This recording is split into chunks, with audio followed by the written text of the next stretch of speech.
Welcome to the Drew Yari Show.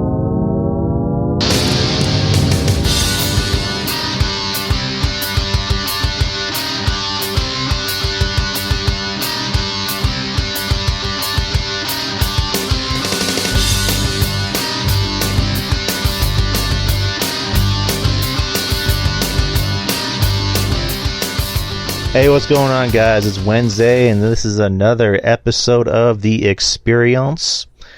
And welcome to the show. Hello, Kyle, Maurice, and anyone else who does come in. You already know me. I'm Drew. I'm the host of this here establishment, and with me, as always, is the man himself, Justin from Spinebuster Tees and SpinebusterTees.com. Spinebuster Tees. We have a nice little packed show. As I mentioned earlier in the pre-show, if you want to call it that. We're just going to talk about the usual shit. We're going to start off with TV show reviews. Well, we're going to go in order. SmackDown, what happened last Friday on SmackDown. And then Sunday was the Revolution pay-per-view, which I finally got a chance to sit down and actually watch the replay with any link I found. And Monday Night Raw, which I actually attended. And NXT ROADBLOCK, which was last night. Which is not a takeover, but it's still, I guess, an event, quote unquote. And then talk a little bit about Dynamite, which I did mention that I watched an hour of it, and that's really about it. And then any news topics that I was able to scrounge up, and anything that Justin was able to scrounge up. So let's start off in order, like we usually do. Last Friday, as always, was SmackDown.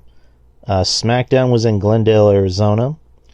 The show kicked off with a big chunk of the Bloodline, or I guess the Bloodline, took a big chunk of the viewing for SmackDown.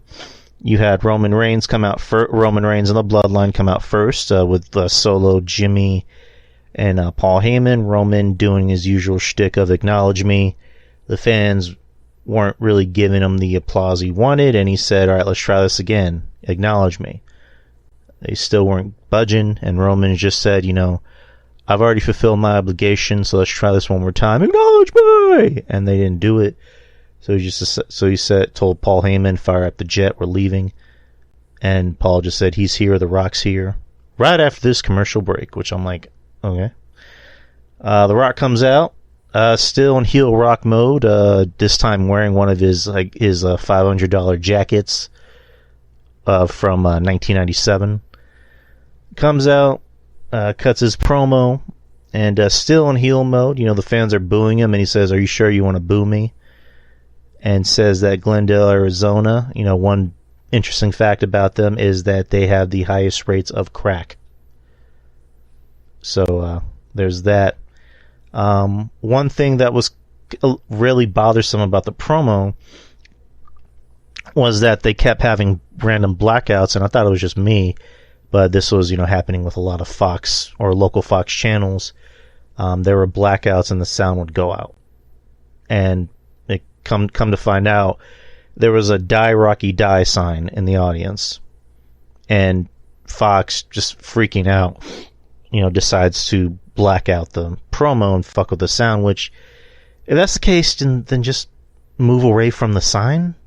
Like, just don't film where the sign is, but whatever. I don't work for Fox. But was able to get his point across, and talks about Cody's challenge. Tells Cody no, but I have a counter offer.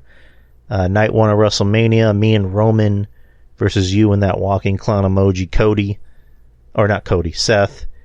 And says, if you guys beat us, you and Roman can just have your match with no Bloodline coming out. They're banned from ringside. Yeah, my word. But if we win, or when we win, it's Bloodline rules. No disqualification. We get to do whatever we want. I'm just going to sit by the announcer's table right next to Pat McAfee. I think he said Jimmy can be like a special, ring announcer or something like that. And Solo can sing the national anthem, and it gets a big pop from the audience chanting Solo. And tells Cody and Seth, you better meet us here next Friday in Dallas, which is actually in the next 2 days, or basically you guys are a bunch of chumps. and Cody, your story is going to end tragically. And right when he's about to say, if you smell what The Rock is cooking, he gets cut off, and Roman says, I need one thing from you. I need you to acknowledge me. And The Rock seemed like he was begrudgingly, saying it, but going along with it of like, I acknowledge you, my cousin, my tribal chief. If you smell what the bloodline is cooking. And 40-minute segment was supposed to be 30 minutes originally, but they went over 10 minutes, so a few things got cut. As you noticed on SmackDown. But great. I mean, we haven't had this in a while. I mean, I can't really remember the last time we had a 40-minute segment to open the show or let alone close the show, or just a 40-minute segment in general. But it's The Rock, and The Rock can essentially just do whatever he wants. He's also technically the one of the owners of the company, but and that's always kind of been The Rock's shtick. He kind of tends to go overboard and pretty much do what he wants, and he's The Rock, so we kind of give him a pass on that. But great promo. I think better than last week's, and the crowd seemed a lot more responsive. They were, from what I heard from people that are actually at the show, they were very pro Bloodline and Rock. Like there were some Cody and Seth chants, but they were kind of drowned out. Unlike San Antonio. But overall, great promo. This just sets up WrestleMania. It makes WrestleMania look that much better and bigger. But what did you think about the promo? Well, before we go into the promo, I think we missed. I think the most important thing from Friday was that the Twitter promo video from Rock, which I thought was basically right now so far promo of the year. I mean, it explained everything that we haven't even heard on WWE TV, like the main reason why Cody gave up his WrestleMania main event spot, according to The Rock at least. So I think it's important for us to point that out. Right. So such a great promo. Yeah. So thank you for bringing that up. So earlier in the day on Friday, The Rock did a promo, and I believe. Not YouTube. It was like on Instagram or something. And it was Twitter. Twitter. There you go. And then Instagram or whatever. But it was originally 16 minutes, and then I think he deleted it, and then he just put out a longer version of it, which Cody referred to as a director's cut, where he basically just talked about everything that was going on. And like this wasn't like a WWE. Well, I mean, I guess it was a WWE promo, but it was like The Rock kind of like going into business for himself and doing his own thing, where it looked like he was like on location somewhere, and he was in a tank top this time, and he just talked about everything that happened. He talked about meeting with Cody and saying, Cody, you just won the Royal Rumble, you need to finish your story, but not now. The Rock and Roman is the biggest main event of WrestleMania, A, B, C, and D. And he's like, all right, cool. And then when I met up with you at the press junket, you were cool with me. You didn't say anything. You didn't get mad. You're all business until Roman announced the match, and then you came out and said that was bullshit, and then you started talking shit about my family. And he brings up his dog Pharaoh, saying, "You act like I ran over your goofy ass dog, Pharaoh." And then points out Seth Rollins, calls him the walking clown emoji, and to end the promo, The Rock says. He ends up saying, Cody, from the bottom of my heart, fuck your story. Which again, just only The Rock can say that. But yeah, just a great promo by The Rock. And it wasn't technically a WWE promo, but it was still a promo. Well, I mean, it is vital to the story. Yeah. So. Of course. But overall, what'd you think about the SmackDown promo?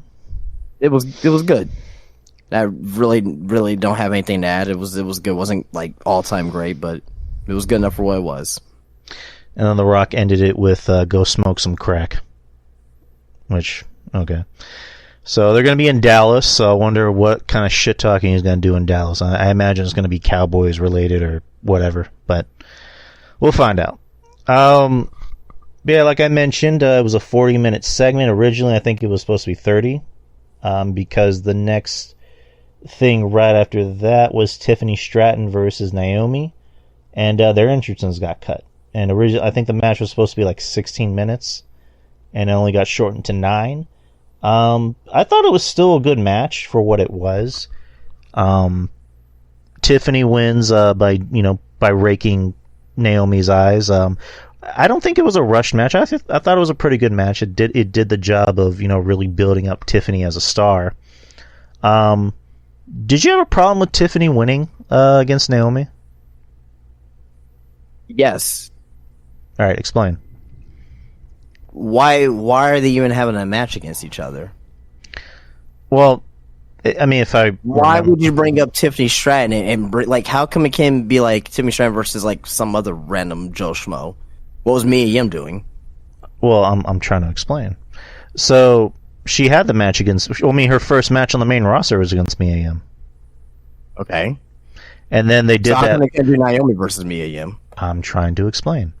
They did that backstage segment where Naomi, I guess, just signed back with the company, and she came out of Nicholas Aldis's office, and Tiffany was talking shit to her, and then she just bitch slaps Mia Yim instead. So, I'm not saying it's right. I'm just saying that's probably what they're going off. Well, yeah, okay, of course, yeah, that's the reason why they have the match, but you just don't put... Naomi just came back. Like, you don't put someone who just came back in that situation, nor you don't put Tiffany Stratton in that situation to possibly lose. So, I mean, they could have used other women on the roster. I mean, Isla Dawn's there. You know what I mean? Like, Alba Fire's there. They're not really doing anything much with them. They could have lost because they're not doing anything with them anyway. But, what do I know? I didn't really have a problem with it. I was honestly kind of, not shocked, but a little surprised that they had her win. I mean, granted, she won being a heel, or, breaking Naomi's eyes, but I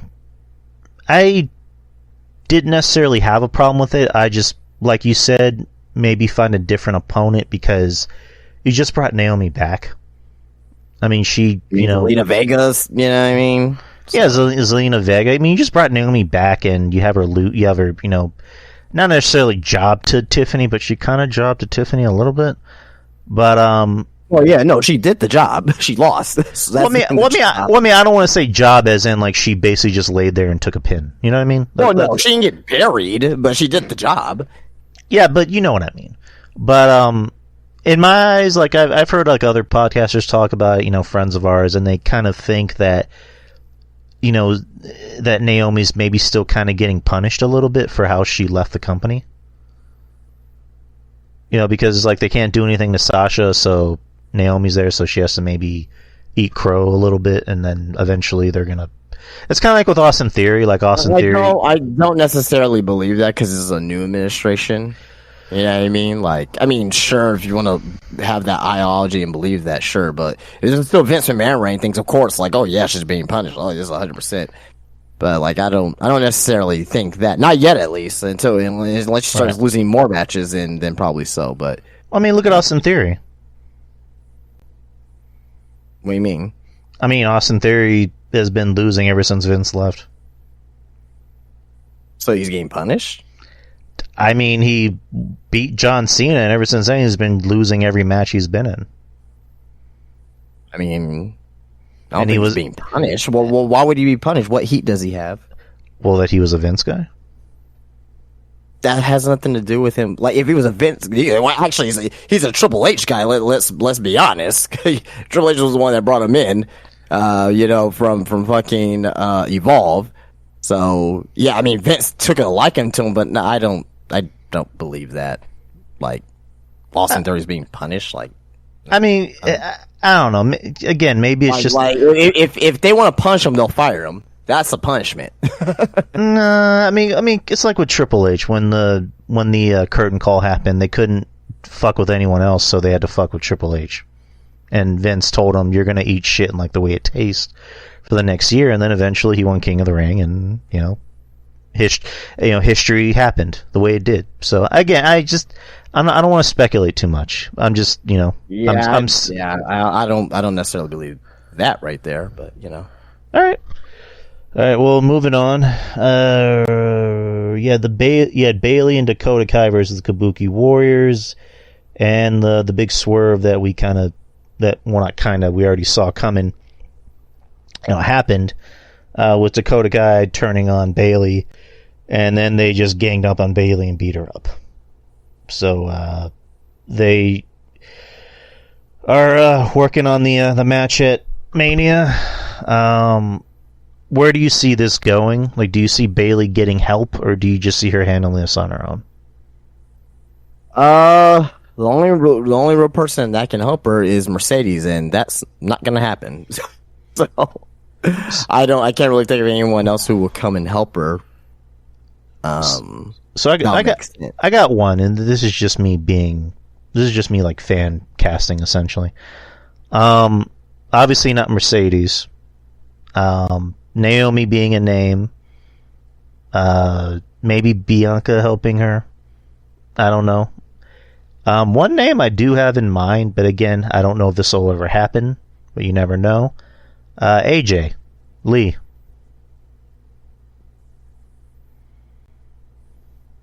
What do you think? No. Why not? What does she have to do with anything? Because there's no history there. Bayley and AJ are friends. SmackDown, like CM Punk's on Raw, she'll be on Smack. No. Bayley and AJ are best friends. I'm sorry. Bayley and AJ are legit best friends. Okay. Well, I mean, I don't see it happening. I'll pop for it, but like I just don't personally see that happening.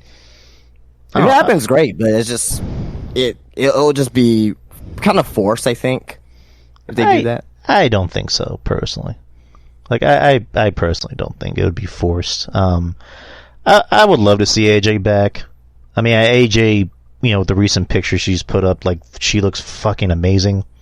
Like, she is actually, like, she's really jacked. For I don't want to just say for her age, but like for her size, because right. Last time I saw her, she was like not dainty, but very very petite, but still had some muscle on her. And then the recent picture she's put up, she has like fucking muscles on top of muscles. So, again, this is just me, fan casting essentially, and seeing how big this Mania can get, because I have a feeling that there's things that are gonna happen, that there's gonna be people that are gonna show up that we don't even know about.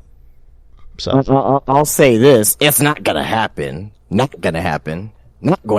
But Charlotte Flair's more likely to show up to help Bayley over AJ Lee.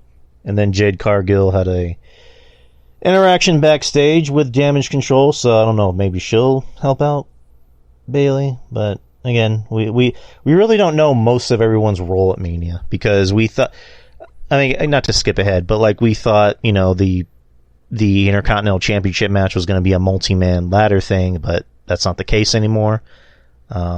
There's an idea about the U.S. title maybe even being a multi-man ladder thing. That was one thing that I think I mentioned, because you came out of the shop this yesterday. Yeah. Was it yesterday? Yeah. Damn, it's been a long couple of days. Yeah. That's one thing that I mentioned, that the U.S. title may end up being a possible multi-man or a ladder match. So we'll see. Yeah, we don't know what's going to happen from now until April, and I like that. I like the fact that I don't know, because back in the day we were kind of figured which match was going to be on which night, or or whatever.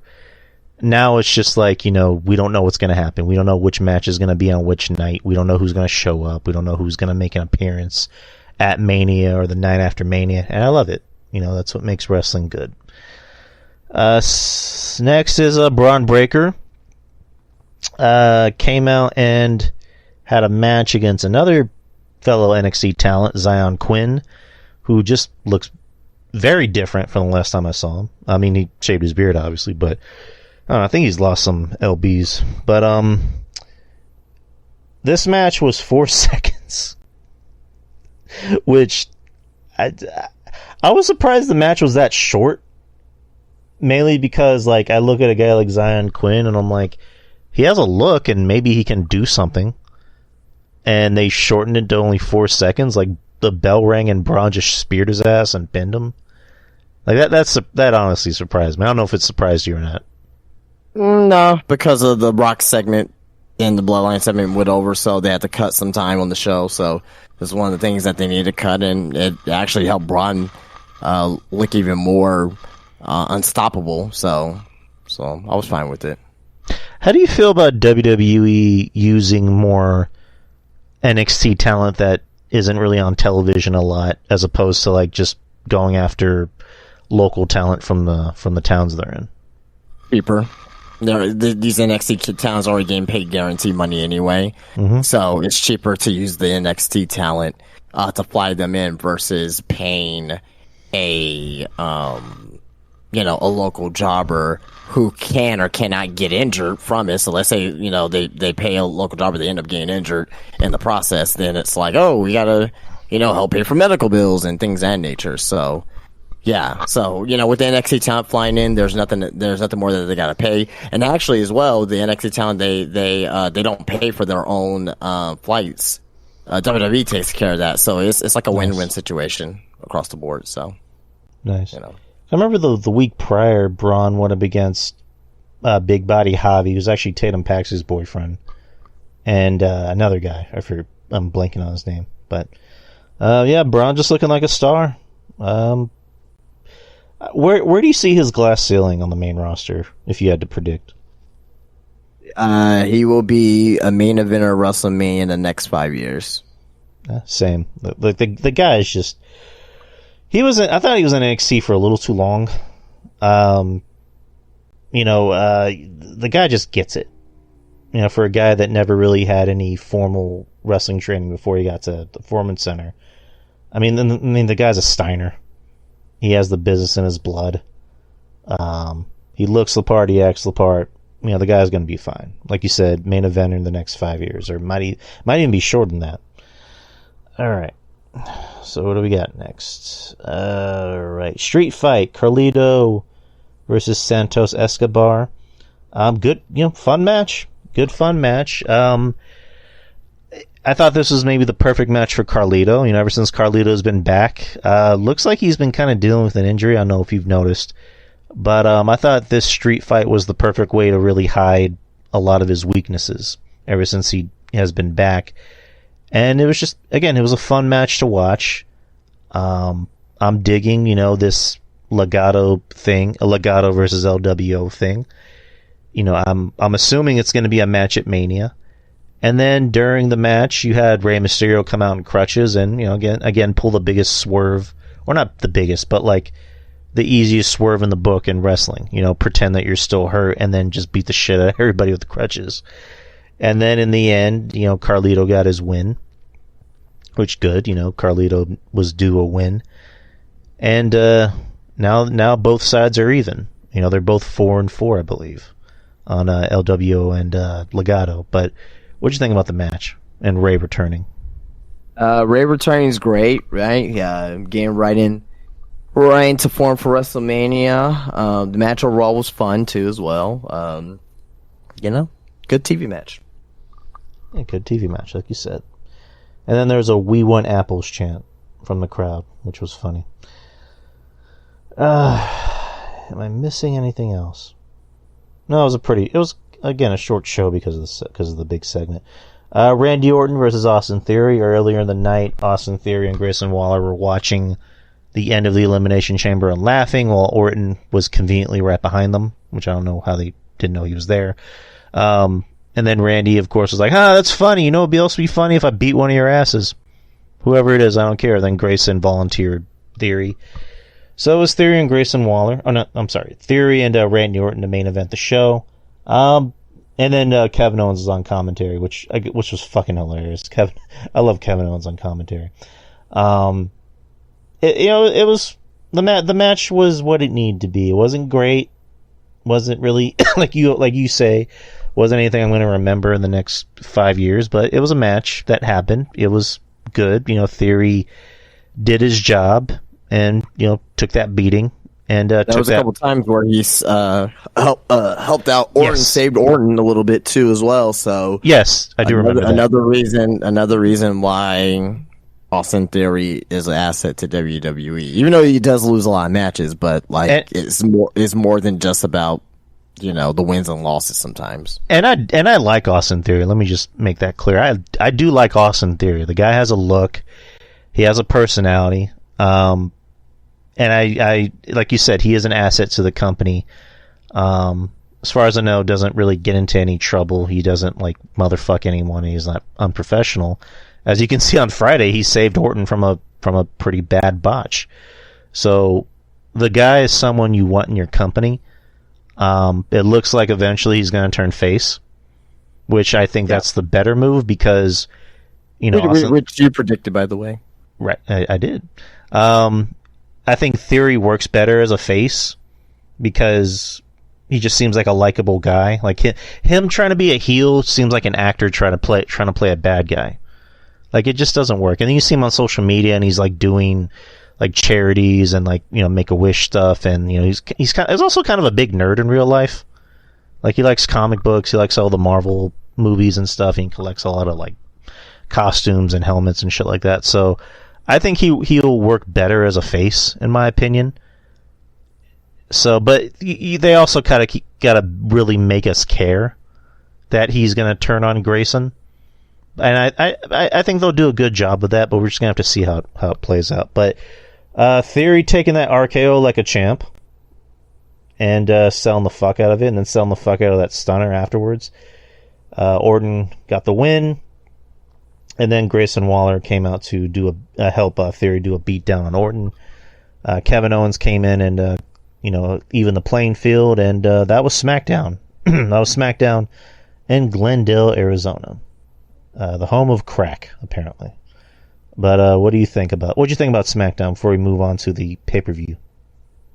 One segment show. I mean, he had a couple of good matches in there, but there was really nothing that I truly missed. Like, oh, I missed this. You know what I mean? Except for the Bloodline segment, maybe Rey Mysterio coming back too.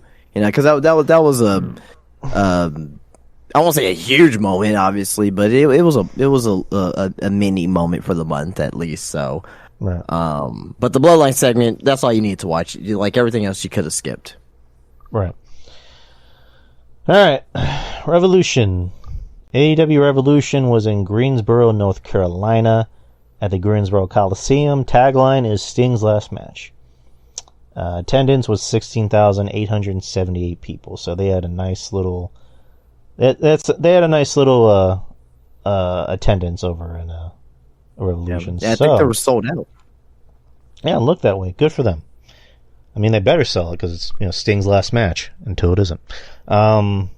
So, I like I mentioned, I did watch this show. I even watched the pre-show.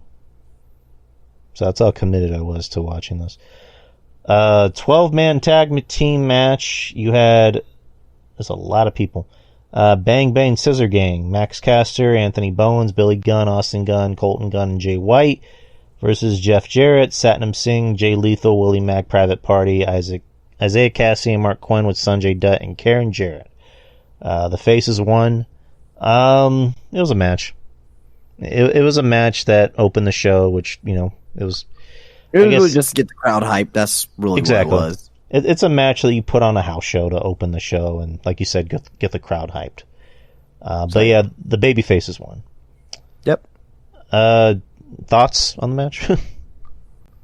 No, you covered it. All right. Second pre-show match, another tag match. Chris Statlander and Willow Nightingale versus The Undertaker, Julia Hart, and Sky Blue. What'd you think? I thought it was a fine women's tag match. Chris Statlander is going to be turning heel soon. That's why I got it. Nice. And our girl Willow. I like Willow. So I like anything she does. So the Faces won. Alright, to open the show. Christian Cage with the Patriarchy, Killswitch, Mother Wayne, and Nick Wayne. Wait, did I say that right? Oh yeah, Nick Wayne. Versus Daniel Garcia. This was for the TNT Championship. I thought out of all the matches on the pay-per-view, this was maybe the only one that looked like a wrestling match. So I had no issue with it. I like Christian. He was able to make me stomach what the fuck's his name? Daniel Garcia a little bit. So this is, in my opinion, this is probably the best I've seen Garcia look, because you're in the ring with Christian, and Christian works his own style. He works a better style, and doesn't do anything overly offensive or stupid nonetheless. So good match. Christian won. There was a funny bit in the match where he pretends that he rolled his ankle, and then he fools everybody and attacks Daniel Garcia. So like a sniveling heel would. But yeah, that happened. What'd you think? I don't know why he's opened up the show. I wouldn't have opened up the show with this. Still a good match. I still like the match. I just thought it was an odd placement. I probably would have opened up with the second match of Eddie Kingston and Bryan Danielson, or maybe Roger Strong and Orange Cassidy, but what did I know? But it was still a good match, for what it was. It didn't last long. It lasted long enough, I should say. But Daniel Garcia is, I always thought he was very good, and he had another good showing here. Christian won as he needed to win, because there's no reason for Daniel Garcia to lose, Daniel Garcia to win the title. So, but yeah, overall, good opening match. I just wouldn't place it here. I would have placed this more in the middle of the card somewhere. But yeah. All right, next, you had a singles match for the Continental Crown Championship, AEW Continental Championship, Ring of Honor World Championship, and NJPW Strong Openweight Championship. If Danielson lost, he would have had to shake Eddie Kingston's hand. Eddie Kingston is the Continental Crown Champion, squaring off against Bryan Danielson. Tell me what you thought about the match. That was a great, hard-hitting pro wrestling match. Danielson, obviously he's like one of the best in the world. But there's great back and forth action here. And Eddie was going to win this match. Like, there's no reason for Danielson to win this match per se. This is really just to put Eddie over. Is it going to help Eddie get over? We'll see. It looks like he may have a little feud with a debuting Okada tonight. So that could be something there, but yeah, no, I thought it was a very, very good wrestling match for sure. Not match of the year or anything like that, but it's a solid 4-star match. I was not nuts about it personally. I'm sorry. Not crazy about Eddie's style of wrestling when it comes to him. He obviously loves. You're not a fan of Japanese strong style. I'm not. Again, I'm not. I'm sorry, people. I'm just not. It's not for me. I'm not a fan of the choppy, slappy shit. Eddie Kingston is someone that I liked. I'm not saying I hate him now. I'm just saying, like, he was someone that I looked at and went, he can be the Mick Foley for AEW, in a sense where you look at this guy who's not in the best of shape, but he cuts a good promo, and he can be, the everyman and get over, with his personality and his likability, but he chooses to do, like you said, the strong style shit, which again, if that's what makes him happy, good for him. Well, it's if I can ask, what style do you think he should do? If that's like predominantly like what he's brawler. I won't say what he's known for, but well, I'm sorry, go ahead. Yeah, just be a brawler. Like, wouldn't that be too much comparisons to Jon Moxley, possibly? Jon Moxley. No, just again. I'm just saying. I think they'll be like, oh, he's just a second-rate Jon Moxley. Again, look at him. The dude looks like every guy that you've seen in like a bodega in New York. So, like, again, just be a brawler. I'm not here to shit on anyone's happiness. I'm just here to give my opinion. This is what this show is. It's an opinion show. So, again, I wasn't nuts about this match. Love Danielson, but this was probably one of my least favorite Danielson matches. But, again, just an opinion. All right. What happened after this? You had the All-Star Scramble match with the winner receiving a future AEW World Championship match. Wardlow with the Undisputed Kingdom, Chris Jericho, Powerhouse Hobbs, Lance Archer, Hook, Brian Cage, Magnus, not Nick Aldis, and Dante Martin. What'd you think? This is possibly the second weakest match of the night. Agreed. It was just thrown together. There was no story involved or anything with it. We knew Wardlow was going to win. They did Meat Madness spots when it wasn't even the Meat Madness match.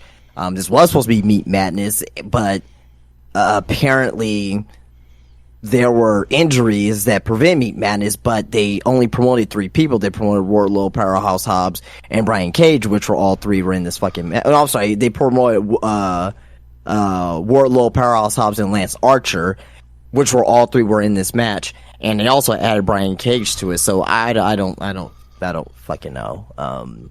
I mean, this was really nothing. Not to say that the wrestling was bad, but it was just an inevitable outcome that we knew that Wardlow was going to win, which he did. So, and it was the right winner too. Wardlow had to win this match, and at least they didn't fuck that up. So that was the positive thing about this match. So, again, the match wasn't like terrible or like horrible, but it was just like, it was a match that we already knew the outcome, and and I just think that a lot of these guys were on here just to. Like for example, like why is Dante Martin? Like, you tell me if Dante Martin were one, he could have he would been the number 1 contender. Magnus, from fucking CMLL. Like come on, let's get real here. You know what I mean? Like, fine with Wardlow being there, fine with Powerhouse Hobbs, fine with Jericho. You know what I mean? Lance Archer, kind of hit or miss on that one. Brian Cage, Hook, you know what I mean? But whatever. I mean, at least the right person won. That's all I gotta say. Again, maybe this seems like I'm, boy who cried wolf, but it's just like, why not put in people that have actually done something, and you can actually believe one of them has a, chance at being a number 1 contender. But again, like to echo your statement, this could probably be the title for tonight's episode. What do we know? But yeah, Wardlow won, which was painfully predictable. But yeah, the match was not terrible by any means, but it was bleh. It was like, this is a match, and this is Wardlow, and we need to just get to the Wardlow stuff. So, yeah. Alright. Singles match for the AEW International Championship. You had Roderick Strong versus the champ, Orange Cassidy.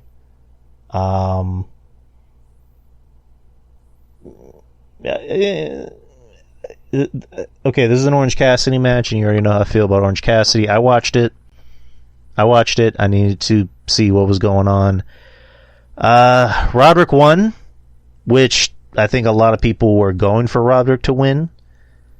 And, yeah, he won, and then Kyle O'Reilly came out for reasons, looking like he hasn't slept in 5 months. But, yeah, again, I like Kyle O'Reilly. It's good to see Kyle O'Reilly. I don't dislike Roderick Strong. I like him in small doses.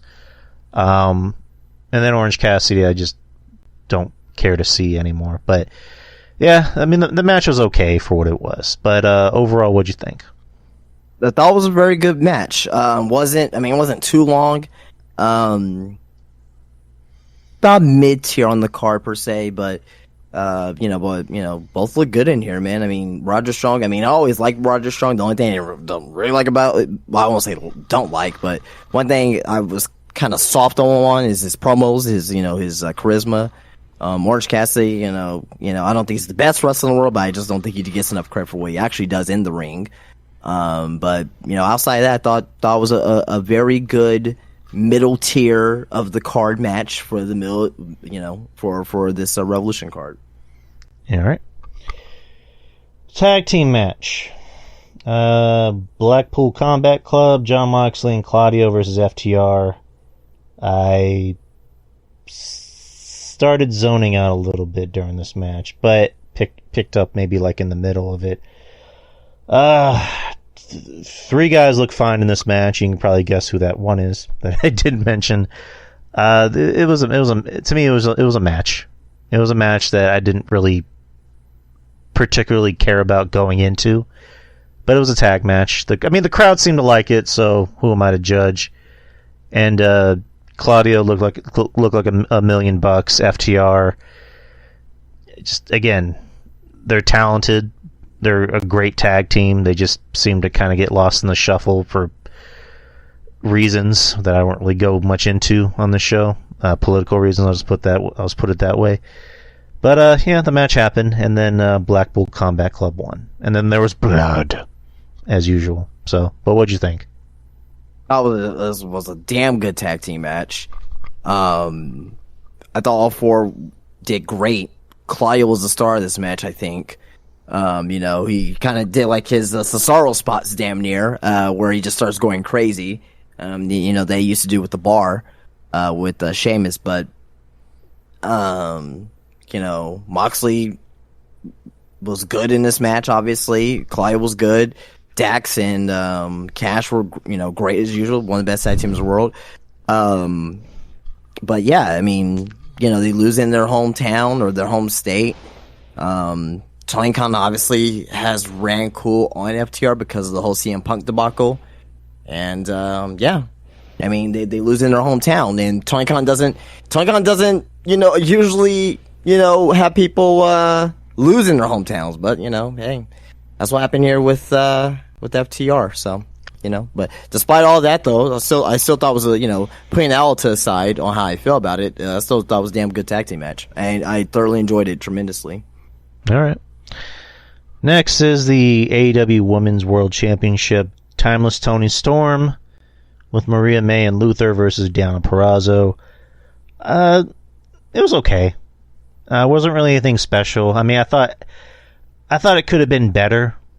I definitely thought Deonna Purrazzo could have been better in this match, but that's just me. She's been a little off since coming to AEW, and I can't really tell what that is. I mean, I have an idea on what that is. I just don't want to sound like an asshole about it, but this match could have been much... Hey, what do you think? I think she's maybe put on a few pounds. What? I personally think she's not in the best of shape. She's always been like that, though. I don't know. Again, yeah, she's always been like that. I don't know where you're seeing that, where she's pulling a few pounds, but again, I got nothing against big women. I love big women. I love women of all sizes. Yeah, I don't. Yeah. That's. I don't know. I don't know about that one. Anywho, this match could have been better, but something was off about it, and I don't want to speculate, but it just wasn't. It wasn't as good as I thought it could have been. But Toni Storm won, and what'd you think about the match?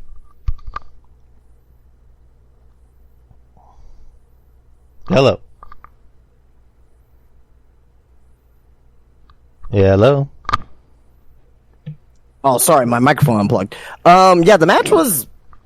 I mean, this is the worst. I mean, the worst match of the night. But what I mean by that is, it was the worst match of the night technically, but I still thought it was an okay women's match, and I say it was a bad match overall. Yeah, I think it was I think it was off with chemistry, and it definitely could have been a lot better. And Toni Storm winning the way she did by cheating. I mean, that was, one of the obvious outcomes as well. So, it wasn't like, oh my God, one of the worst women's matches I've ever seen. But, in comparison to what the build-up was behind this match, yeah, it was, I would say it was a little bit of a disappointment. Yeah. All right. Next is a singles match. You had Will Ospreay, versus Takeshita. Was it Ospreay or Ospreay? Ospreay? Okay, Ospreay. What? I'm sorry. Will Ospreay. I never heard anyone say call him Will Ospreay before. It's kind of like what was it? What's the? Oh no, what's that brand? It's called Ocean Spray. Will Ocean Spray. Will Ostrich, as Jim Cornette calls him. Yeah, Ospreay. I'm sorry, Ospreay versus Takeshita. Or Takeshita. I'm sorry. I'm fucking up everyone's names. I'm sorry. Yeah. Takeshita. You say Ospreay. You say Lyra. Will Ali Ospin Spray. Yeah, I'm gonna get a question by Savage Elite. His fucking name is Ospreay. But Ospreay versus Takeshita. I thought this was. I mean, it was a good match. I watched it with you in the shop because I think you said you watched it like 3 or 4 times, right? That was my 3rd time watching it. Okay, so I watched it with you in the shop, and then I watched it again today. I thought it was a good match. I wasn't blown away by it like, most people would, but I thought it was a good match. I actually do like Ospreay. I think he's very good. Why the shade? I don't know what you mean, Savage Elite. I actually do like Ospreay. I think he's very good. He's obviously very talented.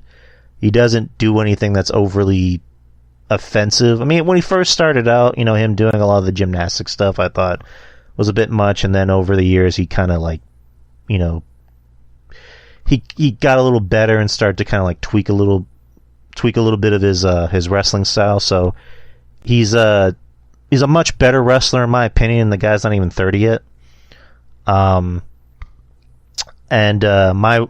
worry about him in AEW is just like, who else do you put him in the ring with to have better matches? You know what I mean? Like, again, I have no doubt that he's going to put on good matches with anyone in this company.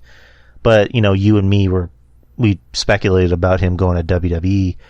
He'd probably have, I don't know what the term was, but bigger or better matches. No, I won't say anything bigger. It was just fresher matchups. Right. Like it was just nothing to do with the matches that you have in AEW, because the match that he had tonight with fucking Kyle Fletcher was fucking fantastic.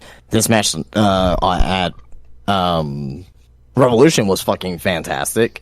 So it's nothing to do with like the type of matches that he's had. It's like, well, I've seen, there's only so many people you can feud with that I already seen already. So, right, exactly.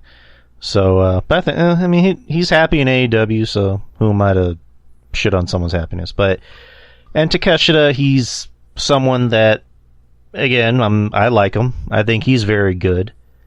The future of AEW post Punk and post everything else, and then obviously post Sting is it's going to be interesting and also somewhat worrisome, and we already know what that worrisome is on how they get booked.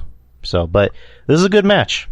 Wasn't my cup of tea. Not big on the video game wrestling, but I thought this was still a very good match. What'd you think?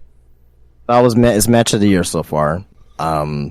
I won't say it's not even close, but it's match of the year. And, we still got WrestleMania coming up. I think there's a few potential matches that can surpass this. But right now, March 6, 2024 is my current match of the year so far.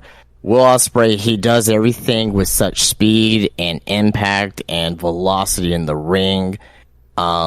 Such precision. There's I will say there's barely any botches that is his fault that I see in his matches. Ever since he started, like I barely see any botches. Not to say I haven't seen botches from before, but everything he does is such with precision. Takeshita has a fucking fantastic German suplex. Probably the best German suplex in wrestling today. Mm-hmm. Not the best of all time, obviously. Probably go to or Angle or somebody like that. But Takeshita has a sick German suplex. And for this match to be this good without any story and just have it to be just a regular match. Hey man, imagine if this did have story. This match could be even more remembered. So, this to me was the best match of the night, best match of the year, obviously, but not the most memorable match of the night. We're gonna talk about that at the very end here with the main event, but just the counters that we saw, the Oz cutter into a blue thunderbomb by Takeshita. That was fantastic. The scary spot, when Takeshita was going for the brainbuster on the top, on the top turnbuckle there. So that was the only thing in the match I was like, oh man, I could have done without. But again, that was unintentional too at the same time. So, but outside of this, I thought it was a great wrestling match. And I will say this too as well. Even though I love this match, I don't think this is the best Revolution match of all time. So that's Revolution has been, the card, the shows that has been, putting up a lot of match of the year contenders, if you look at it over the years, but, not to take away from this match. I thought this match was fucking fantastic. Hard hitting, And there's gonna be a bigger story to tell. And you know what's coming with the whole Don Callis thing. You don't trust Don Callis. You know that Don Callis is end up turning heel on Will Ospreay eventually. So there's that. But right now, I mean, they got Will Ospreay in AEW. You know, they should, in my opinion, they should make Will Ospreay one of the top 2 or 3 baby faces in the company at this point in time, because he's obviously loved by the fans. He's obviously a guy that has won big goal before, and somebody that can, I won't say necessarily carry a company, but as far as being a champion and having fan support, he can help from that perspective. Not necessarily being mainstream, because he probably won't be mainstream at all, but as far as being that guy, that champion, that workhorse per se, kind of like a Seth Rollins, he could definitely do that for sure. So it just pisses me off that we're not going to see Will Ospreay in WWE anytime soon either. So there's also that. Yeah, he's still a young man. Yeah, I mean, at this point, man, I don't know how much more you can go, because, you know, I mean, I'll put it to you this way: whenever Will Ospreay goes to WWE, we're gonna get a shell of himself. We ain't gonna get this Will Ospreay. I can tell you that. I thought you said would be dead by then. Oh no. I mean, again, AJ went there, but then again, that's AJ. Not everyone's a physical freak like AJ is. But, I don't know. Well, time will tell. We'll see. Alright, bro. Let's move on. 3-way for the AEW World Heavyweight Championship. Samoa Joe versus Hangman Page versus Swerve Strickland, I'm sorry, with Prince Nana. I did not like this match as much as I wanted to. I was looking forward to this match because I like Joe and I like Swerve, and the other guy I don't particularly care for. But I was thinking this could have been a much better match. Joe pretty much was directing traffic in this match. I mean, Joe's great. I love Joe. I'll never not love Joe. Swerve was a bit off in this match, and Hangman was going nuts and beating up referees, which that was random. No, that wasn't random. I don't think it was. But anywho, and he got suspended on Dynamite tonight, which we'll talk about later on. But Joe pretty much doing everything he can to carry this match. There was a bit where he was on the ground, and I believe it was Swerve that was like on the turnbuckle. You can like hear as clear as day Joe yell, "Go!" So, again, I like Swerve. I want to see him do a little better, and then I love Joe, but I did not like this match as much as I wanted to. But overall, what'd you think? I mean, it was a middle of a road match. It wasn't great or anything. I mean, there was story here in this match, especially with Hangman. Hangman's been going down the downward slope of turning heel. Basically it's like basically a full-fledged heel now at this point. He hates Swerve so much that he'd rather not win the belt, but just to see him lose. He wants Swerve to lose that bad that he'd rather not go for a win. Hold on. All right.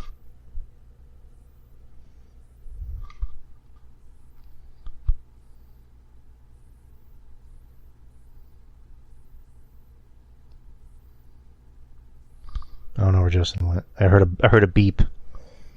I think that was his fire alarm.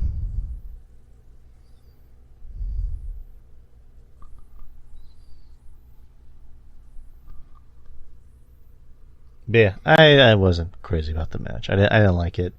Could have been so much better, but like Justin said, it was a middle of the road match. Wasn't really anything special, unfortunately. You look at the show ended with Danielson and Ospreay. So I'm assuming that's going to be a match at the next pay-per-view. Hopefully everything's okay. But yeah, I didn't care for it. And I don't care for Hangman or anything that he does going forward.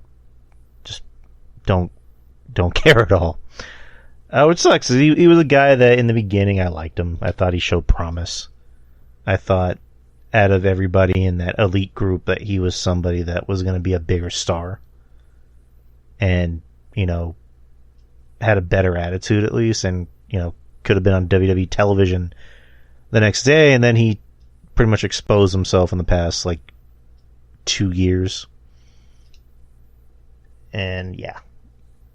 So, I do not care about anything he does going forward. And then Joe's Joe. Joe's great. Swerve,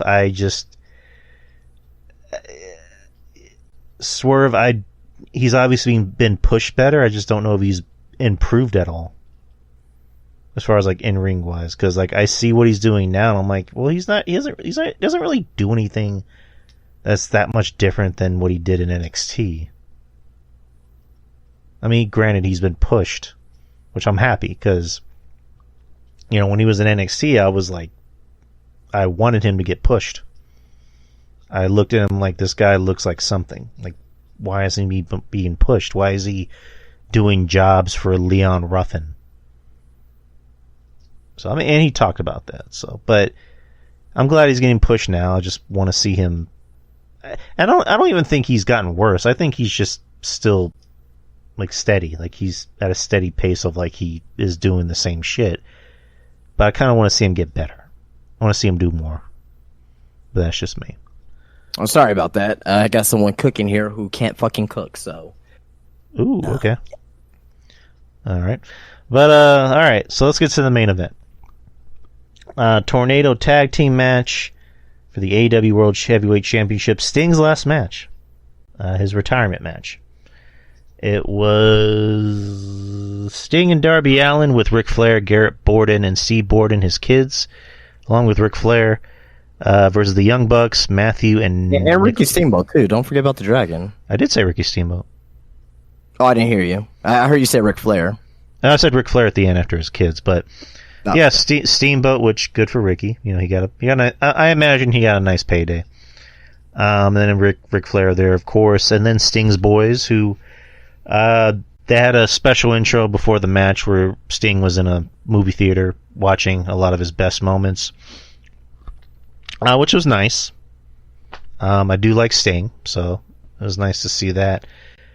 Comes out with two of his boys. One of his kids was dressed up as Surfer Sting, and he's like... Yeah, so the one that... I'm sorry to interrupt, but the one that is dressed up as Surfer Sting, he actually has a YouTube channel that he plays Destiny. His name is Codus on YouTube. I didn't know that until I saw it today. I was like, oh, let me subscribe to him. I don't play Destiny or anything like that, but I just figured I should support the cause. And he made a video talking about, it's like a 6-minute video talking about how everything went at Revolution or whatnot. So y'all should go seek that out. So it's a good little watch. Oh, nice. And then his other son dressed up as Wolfpack Sting. And Sting came out to Seek and Destroy by Metallica, which I was happy because I always liked when he came out to Metallica in WCW. I personally like that better than... This is going to be a hot take. I like that better than his original WCW music. Can't believe you're saying that.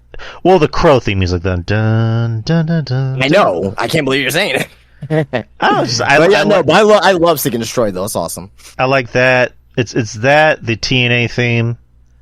I mean the TNA theme. It's all right. It gets the job done. I mean, I didn't like the Fort Minor remix or whatever the fuck that was in TNA. Did not like his WWE thing. That was stupid, especially with the Crow thing. The thing. Well, yeah, the beginning of it was stupid, but I thought the actual theme itself was, now, by all means, it's lower tier, but, so I like that theme. But what do you think about the, Man Called Sting? Man Called Sting! He's got this, he does this, he does that. He's blah, blah, blah, and he's fast as a cat. He's a man. Or he hits him with a bat. But I like the other one, the dun dun dun dun dun dun dun dun dun dun dun dun dun dun dun dun dun dun. I like that one. Oh, the first one, yeah, that's pretty cool. Brown, that was really Surfer Sting there. Yeah. Whoa! But that's just me. But yeah, Sting comes out with his boys. The one that looked like Surfer Sting looked like a wrestler. Looked probably more like a wrestler than most guys, but I digress. So also as well, I know you kind of mentioned the video, like showing of everything, like his whole career and whatnot. One thing that I don't think AEW gets enough credit for is how they shoot these Right. special videos. Kind of like what they did with Edge. I mean, I'm assuming Darby Allin shot this one too. Right. I will be more than sure they shot this one. So, I just like the look of it, the feel of it. It feels not necessarily gritty per se, but it feels more homemade, which it is, I'm sure. Not high budget, but it's big enough, and it gets this point across. And I thought they did an excellent job with that video package. Right, they shoot their vignettes more like it's kind of like A24. They shoot their vignettes and packages more like an A24 film, whereas WWE, theirs is more like, it looks like a professional movie company, like like it's coming from Warner Brothers or Universal. So, Right. This match, like you mentioned in the shop the other day, like it was a big moment more than anything. Like the match itself was what it was. It was entertaining. People liked it, but I think the moment is what really, brought people in. The Darby spot, obviously, where Darby fell 16 feet onto a glass table. Well, not really a glass table, but just on the glass in general. Yeah, it's a sheet of glass, yeah. Sheet of glass, there you go. Which, it's Darby. I mean, you and me talked about this, where it's just like, if he doesn't care, then why should we? Yeah, like, I mean, I could have done without the glass, obviously, and there were some people, and there was actually people saying, well, how come they didn't do sugar glass? Are you fucking serious? Why didn't you do sugar glass? You want to know how embarrassing it would have been if that sugar glass would just disintegrate on that fucking, on those pile of chairs before anyone hits it? That would have been embarrassing. So, the fact that it was real glass, and the fact that all he needed was 12 stitches, and he escaped with major injuries, I mean, so fucking be it. I don't know, at this point, like, again, just, if he doesn't care, why should we? And why should I have sympathy for Darby? But, anywho, that happened. I mean, the Sting kind of did a similar spot, but his was less, death-defying. He just got thrown into a corner that had a sheet of glass, but he was alright, because Sting glass. Yeah, it's still glass, but Sting, wears, his long-sleeve shirts, so he's fine, I guess. Yeah, I'm pretty sure he had like some padding underneath, because I'm pretty sure that they knew that they were going to do the spot, but Right. Obviously he didn't get like any injuries from it. So right, and I think he did a spot off the ramp, right, where he fell into a table, or did he fall into somebody? What do you mean? I mean, on the entrance ramp, wasn't there a spot where like he jumps off or somebody throws him off? Yeah, match? He got suplexed by Matt Jackson. Okay, there you go. Through the tables. There's also a bit where Sting's kids come out and they do a stinger splash to the Bucks, so that was pretty cool. Yeah, at the beginning, opening the match. And the Young Bucks do a bit, talking about WrestleMania, where Shawn, says, "I'm sorry, I love you," but they yell, "We're not sorry and we hate you," and they do a double super kick. But Sting, as usual, no sells and powers up and clotheslines them both. And they super kick Ric Flair. I believe they super kick Steamboat. And Sting goes for a Scorpion Deathlock on, was it Matt Jackson? Are you talking about the end of the match, or what I don't know exactly where you're at. The end of the match. I think it was Nick. Or no, was it? No, it was Matt. It was Matt, yeah. Yeah, Matt. And Matt taps out, and that was it. Sting ends his career on a high note, winning, which I said, last week they should have done, which good, they did. And the show ends with him giving his goodbye speech, but the pay-per-view feed cuts off, but they showed the rest of the speech on Twitter, I believe. But anywho, that was again fun match.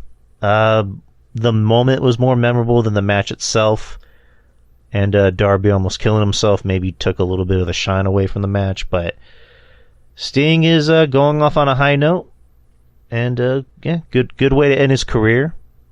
And also another WWE acknowledged it on Raw the next night, which that was pretty classy of him. But that was fun. Would you say that was, if this is his last match, would you say that's the greatest last match you ever saw him win in? Ooh, I think so. For me personally, I mean, maybe one. Yeah, probably top 3, at least. Because a lot of last matches can be very hit or miss. With this, there was just a lot going on, and it was fun. The people seemed very much into it, and Sting wasn't just. I can't think of 2 others though. I mean, Rick's last match in WWE. That wasn't his last match, though. I'm talking about their very last professional wrestling match. Okay. Yeah, because a lot of the last matches I'm thinking of are the matches that weren't exactly last matches, and they just ended up coming back to wrestle. Fuck. Right, like their very last official professional wrestling match. If this ends up being Sting's last professional wrestling match, that time will tell. I think it will, be one of the best ever, if not the best ever. Because Shawn Michaels, it could have been Shawn Michaels, but he ended up coming back for the fucking Saudi. That fucked it up. So I don't count that. I don't count that bullshit. Ugh. Well, history counts it, and it's So Undertaker. I mean, was that technically a match? The Boneyard with AJ Styles, but I think this one was better because this was live in front of everyone. That one had cuts and takes and all that stuff. So it wasn't like in front of an audience or anything like that. So yeah, I think this is probably so far the best retirement match because it was a fun match, and everybody else with their quote unquote retirement matches have just been just that quote unquote because they ended up coming back for a payday. So I'm gonna go with this as the best retirement match. Until it isn't. Because I mentioned somebody at the shop and when I start going over, they're like Shawn Michaels. I'm like, no, he came back at Saudi. It could have been Shawn Michaels and Undertaker, but no, he came back at Saudi. So yeah, but I thought this match was fantastic. Not my match of the night, obviously. I still got Takeshita and Will Ospreay, but I think this is the match that everyone's gonna remember. At probably towards the end of the year. Even 2-3 years down the road, obviously because that Darby spot is one of the most insane spots I've ever seen, ever. Period. It's up there for me. It's almost up there with the Mick Foley spot. Not because he dove and went through the chairs. We kind of saw that before with Jeff Hardy, but it's really because that glass and the blood that was just streaming from his back and and the visual of it and the fact that he only got 12 stitches from it too as well. So.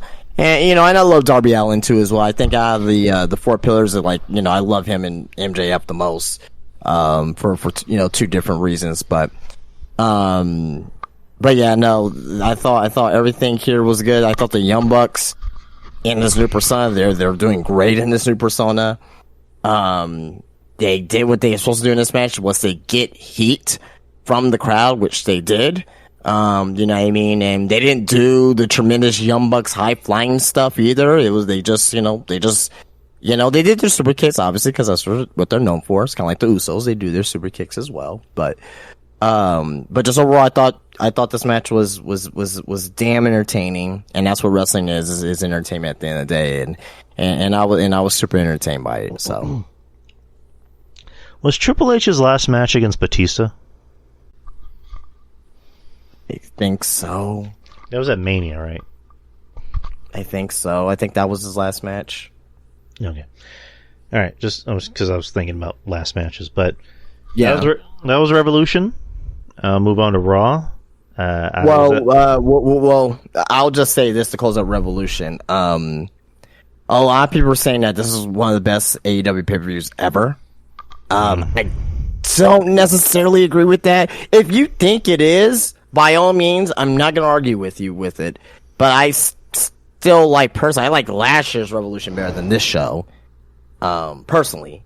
But yeah, I thought it was a damn good show. If I had to give it out of 10, I'd probably say like an 8.5, 8.5 out of 10. I thought, with the exception of 2 of the matches, I thought everything else was damn good, entertaining. Obviously, the main event, Takeshita and Will Ospreay really drove it home for me. So, yeah. Nice. Now move on to Monday Night Raw, which I attended as a fan. We were sitting all the way up in the bleachers, and it was hell climbing up those fucking stairs. So, but we still got a nice little lay of the land, essentially, being the ring. So there was a main event match, which was essentially the dark match. It was for main event. It was Chelsea Green versus Candice LeRae. Candice LeRae had Indy Hartwell with her. I told Justin this in the shop. The San Antonio fans really liked them some Chelsea Green. They were cheering Chelsea Green, and they were not reacting to Candice LeRae at all. There was a bit during the match where Chelsea goes for a heel pin, with her feet on the rope, and Indy Hartwell knocks her feet off, and the fans actually boo Indy Hartwell.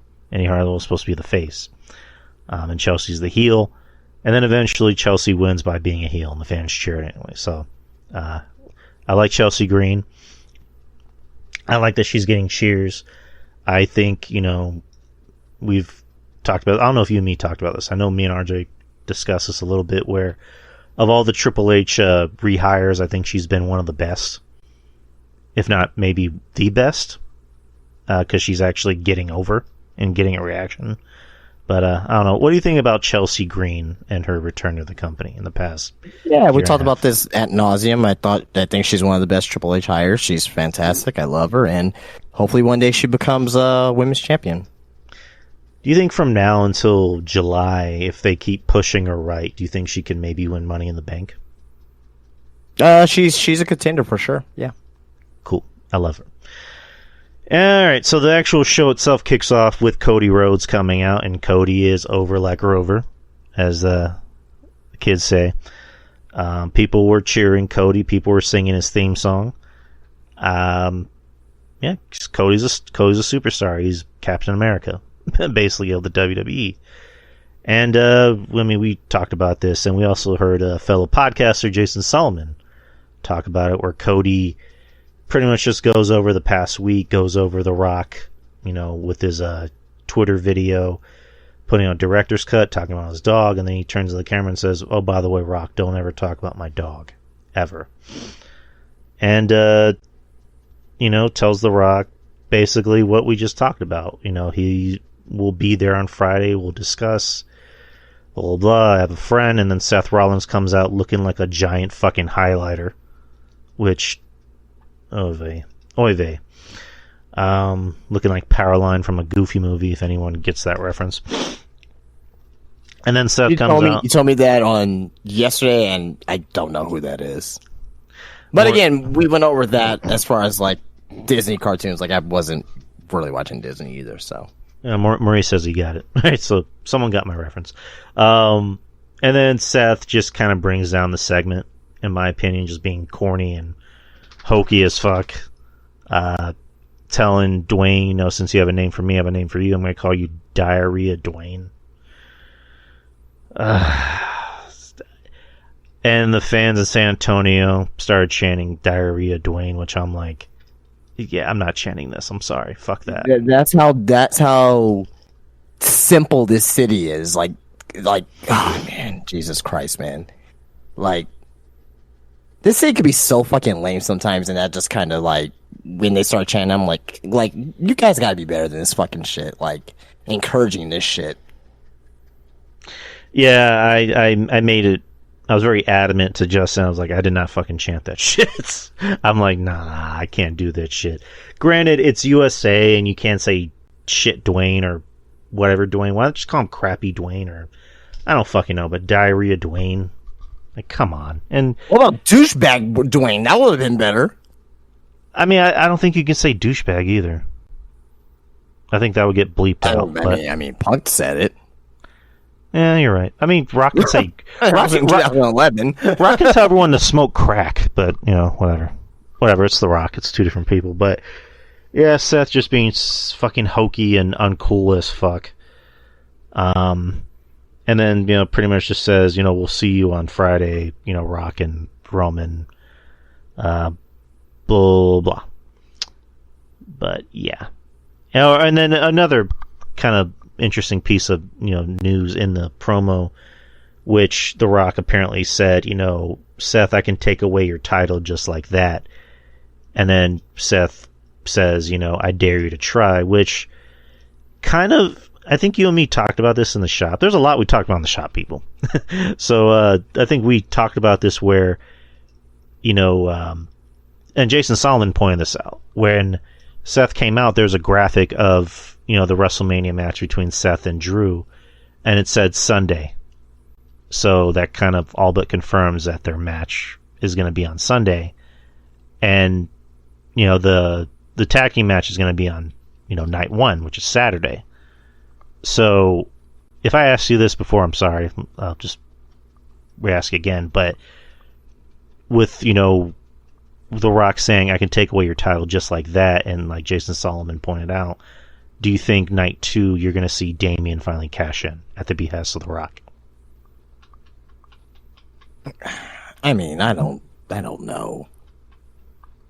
I don't really care, to be honest. Why not? Why not? Damon's ice cold. Like, he's right. But I mean, if he cashes in, great. If he wins, but it's gonna feel. To me, it's gonna feel underwhelming, personally. But then possibly he may just end up being a transitional champion to somebody. They do it great. Good moment for him. Great moment for him. He deserves it. But like at the same time, it's not gonna feel. It's not gonna feel like overly special because what happened? What happened on Monday? Seth got laid out, right? Mm-hmm. How come Damian didn't cash in then? Yeah, I was questioning that. What? Am I wrong for thinking that? Like, well, like I don't know, man. Like, I mean, if you really want to make the tag team match feel special, why not have Damian cash in and The Rock again? The Rock saying, "I took away your title just like that, just like I said." So he fucked over Seth before Mania. So I don't know, but again, whoa, no, you can't do that. Why not? Okay, Seth versus Drew, no title. Who says Drew has to face Seth? Drew's facing the champion. Wait, what? Who says it has to be Seth? Drew's facing the champion, the world champion. So you're saying that Seth Rollins just gets screwed out of the... So you think it's gonna be Drew McIntyre versus Damian Priest? If that were to be like a possible WrestleMania match? I mean, yeah. Again, the idea. Nah, they can't do heel versus heel. That won't work. I mean, who says Damian's a heel? He's a heel right now. They were cheering Judgment Day like faces, minus Dominic on Raw.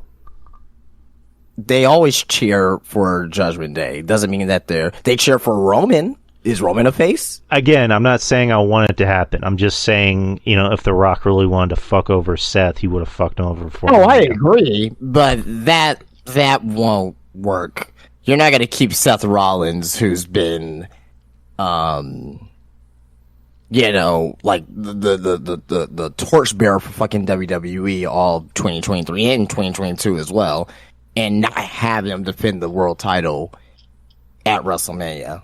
All right. There's no way that's gonna happen. Again, I'm not saying I want it to happen. I'm during saying WrestleMania, maybe like after the match or something like that, Damian cashes in then, but like that's not gonna happen before WrestleMania. If so, now the only way it's gonna happen is if Seth is like he'd re-injure himself and he can't wrestle to that extent. Okay, fine, right? You gotta call audible, but we got. 4 weeks to WrestleMania? There's no way that they're gonna do that. I don't think. Okay, not saying I want it to happen. I'm saying, as in storyline purposes, but you just brought up an interesting idea. Is on the main event of night 1, The Rock can really just fuck with Seth after the match, because I'm going to assume that the Bloodline wins on night 1, just so it stacks the deck against Cody more, going into night 2, and The Rock can just say, Seth, your night's not done, you still have another match, and then Damian comes out. So again, nah, they can't. They can't do that at the end of night 1, because if Damian wins, then again Seth is screwed as far as defending the title at WrestleMania. I don't know. We'll see what happens. I will say, I think the more logical idea is that Seth beats Drew beats down Seth leaves, maybe The Rock gets on the mic and be like, hey, your night's not over yet.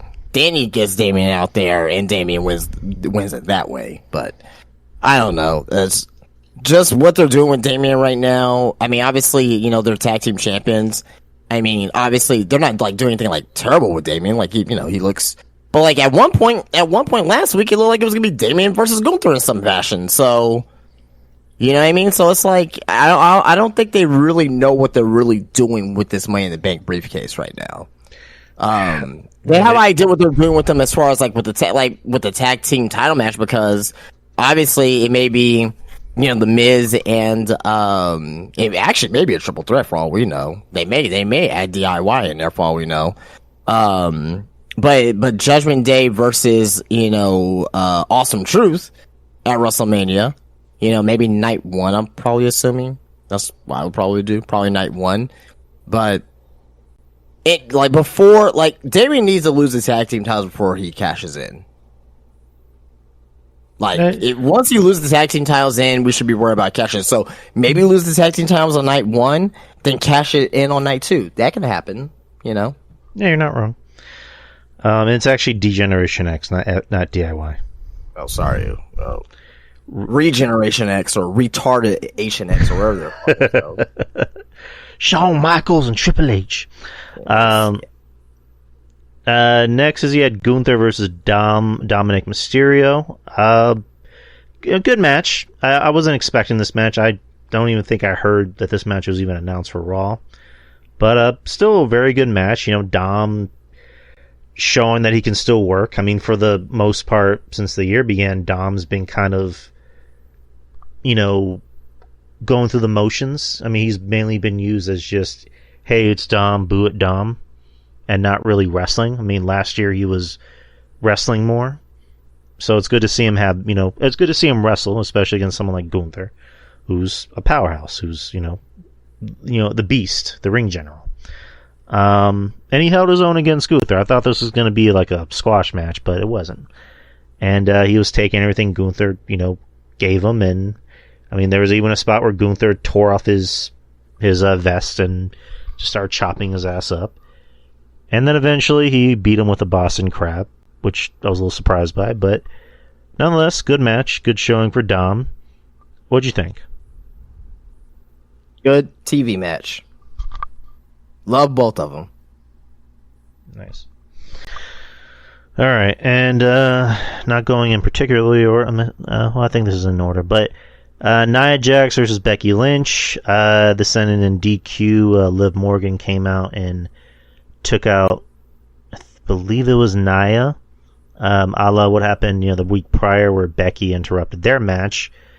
And then they did a backstage segment where, Becky and Liv were arguing, and Becky says, you have a problem with me, let's settle in the ring.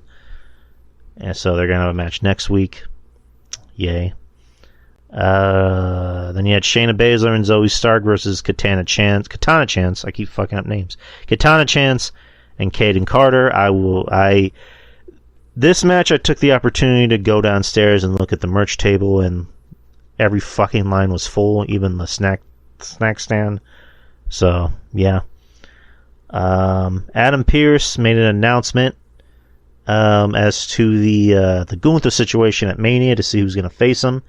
So instead of it being a multi-man match, next week will be a gauntlet to determine the number one contender for the Intercontinental Championship. Sami Zayn, Ricochet, Nakamura, Big Bronson Reed, JD McDonough, and Chad Gable will be next week. I'm going to use the restroom real quick, so take over for a little bit. Okay. Chad Gable's gonna win. He's gonna face off against Gunther at WrestleMania. That's your WrestleMania Intercontinental Championship match. Like, that is the right match. They should do it. I don't know. But let's do a quick little Q&A to the folks in the chat here. How many people we have watching? We got 3 people in attendance. So if y'all got a question, go ahead and put it in the chat to the 3 people watching. So Kyle's there. Hello, Kyle. Hello, Kyle.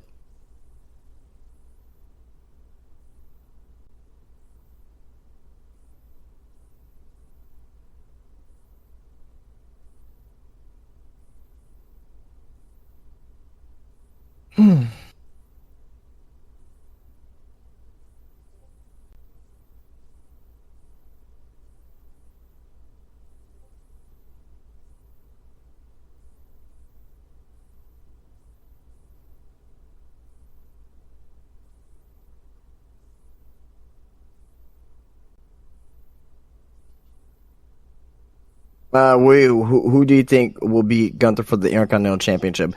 I wouldn't have, like, honestly, if it were me booking it, I wouldn't have anyone beat Gunther for the Intercontinental Championship.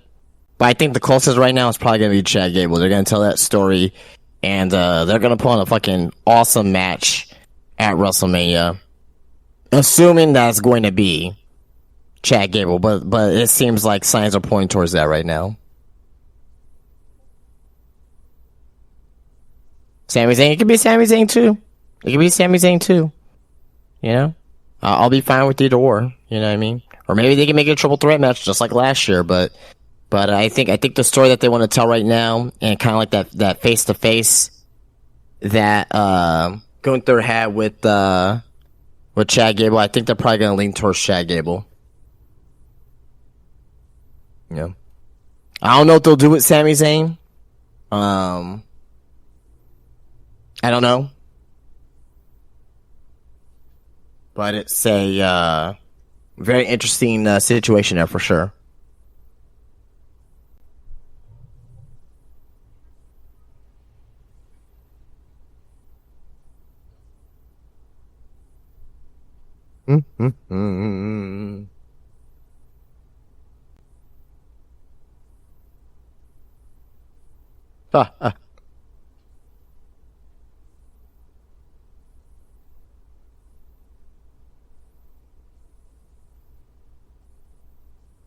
Yeah, I'm not too sure what they'll do with the Sami Zayn.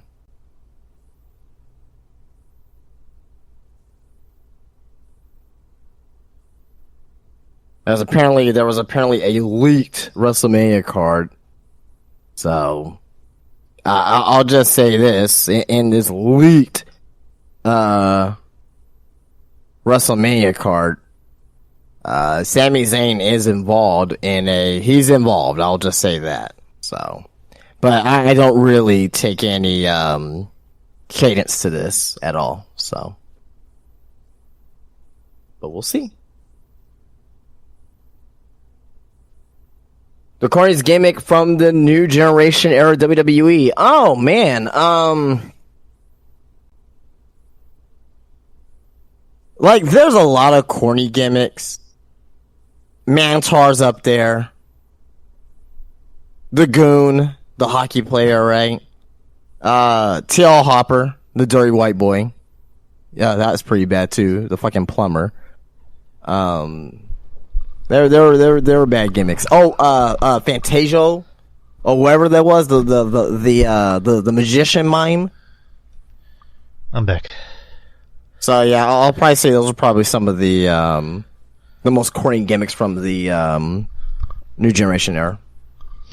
All right. Yeah, right before I left, you kind of said what I agree with. Chad Gable's winning next week. I mean, I think people assume it's going to be Sammy. I like Sammy, but I'd rather see Chad get it more. I think Sammy's already kind of had his moment. Sammy will find his way to Mania, however that is. But I think Chad really deserve. I think Sammy could surprisingly be in a good situation at Mania. Do you think it's gonna be like he goes out and he calls somebody out and it's somebody we've never seen before? Or what do you think? I don't know. What do you think Sammy's Mania moment could be if you had to guess? I don't want to speculate. I've seen a couple of things, and I don't really want to speculate on here or what it could be for sure. I'm just gonna kind of keep it to the vest for now. All right. But I just think that he may be in a good situation for himself at Mania. So yeah, and Chad I think deserves it more because they had that big moment with him and Gunther last year, and they're still using that as a storyline that it wasn't so much that you beat me and then you had that condescending smile, but the tears in my daughter's eyes. And then he put out that video on social media where he says, "I just want it more." It means it's not so much the title, but just gratification to my family. And it's just like that's wrestling 101 right there. So that's some good shit. So yeah, Master Gable is gonna win it, as he should. Andrade made his his re-debut in WWE, going up against Apollo Crews, which I was surprised it was Apollo Crews because I haven't seen Apollo Crews in a while. So good Apollo Crews sighting. It was a moderate applause for Andrade, not an overwhelming reaction. I think again it's just people like, oh, it's Andrade, good for him, yay. And of course he won, as he should have. Wasn't really overly competitive, and yeah, it's just good to see Andrade back in WWE. I think he has a very good chance of doing something big this year. Hopefully, we'll see. Not necessarily like world title. Well, maybe in the world title contention. I don't know. I mean, because there are 2 world titles now again, so all right. I don't know. We'll see. We'll see how that works out. Do you think he needs a mouthpiece? Maybe. Okay. All right. I'll just leave it at that. Judgment Day versus Imperium, Giovanni Vinci, and Ludwig Kaiser. Fantastic tag match. I think, as far as I know, this is like the first time these two have actually worked together. And I like when Imperium can really go out there and just remind people, hey, we were tag champions a long time ago at NXT. And that's one of my biggest gripes about Imperium is that it's the Gunther show. And you just have these two that are just here to be cronies. Like I've always been big on the idea of like, hey, you think Gunther's bad? Like Gunther saying, hey, you think I'm bad? Look at my friends. Like they're probably worse than me. So I wasn't expecting Imperium to win, obviously, but I like the fact that they had a good showing and that they showed that they're valuable to this company and that they're not just job guys. Even though they did job out there, but they're not just guys that go out there to make everybody look good. They can still go out there and have a good match, with the tag team champions. And that's south of heaven, boy.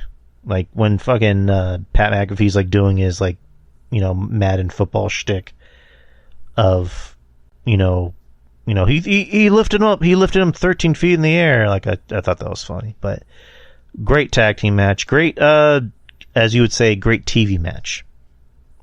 But what are your thoughts on the match? Same thoughts as you did. Great TV match. All right. Sami Zayn faced Ivar. Pretty good match. Ivar still continues to impress people. Before the match, I forget her name, Valhalla, she comes out and gives Michael Cole the antlers, which the people, pop, big for. Michael Cole loves them antlers. Don't know why, but he just does. And Ivar and Sammy had a really good bout. Sammy won with his Halula kick, as he usually does. And then afterwards, Big Bronson Reed came out and laid his ass out, just to set up next week's gauntlet match. So, and am I missing anything else? No, I'm not. The main event was Drew McIntyre versus Jey Uso. Good match. I mean, these two I think they faced each other twice before, if I'm not mistaken. So this is their third match in the past 5-6 months. good match, good TV match. I wouldn't call it my match of the night, but it was still a pretty good match, back and forth between these two. It was a little predictable, as you can kind of figure what was going to happen. There's going to be a lot of Gaga. The Bloodline came out and caused a distraction. Cody came out and chased out Solo, and then Jimmy came out to cause a distraction, and then Drew McIntyre took advantage of it, goes for the Claymore, exits the ring, and then Jimmy goes for a chair, and then Seth comes out to make the save and attacks Jimmy, and then Drew attacks Seth. Basically, Seth just came out and completely ignored Drew. And that's how Raw went off the air. And then afterwards, Cody, Seth, and Jay just started giving away stuff to the crowd. Jay gave away his sneakers. He signed them, and then he gave them away. And then they signed the steel chair that Seth used on Jimmy. And afterwards, Cody and Seth stayed and took pictures and signed autographs for the fans, pretty much until everyone left the arena. So, good guy, Cody.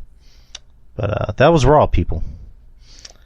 And then afterwards, so like whenever wrestlers are leaving, there's like a loading dock. When Drew McIntyre was leaving, he actually filmed this on social media where people are booing him, and he starts blasting Cult of Personality, and it's just laughing at people and going, "Ha, you marks." So, just Drew doing some of the best shit, the best shit of his career. That was Raw. It was fun. It's always fun going to Raw. All right. NXT Roadblock was Tuesday. It was in the Performance Center, so it's not a takeover. The show opens with Dijak and Joe Gacy in an Asylum match. Very entertaining match, as you can imagine.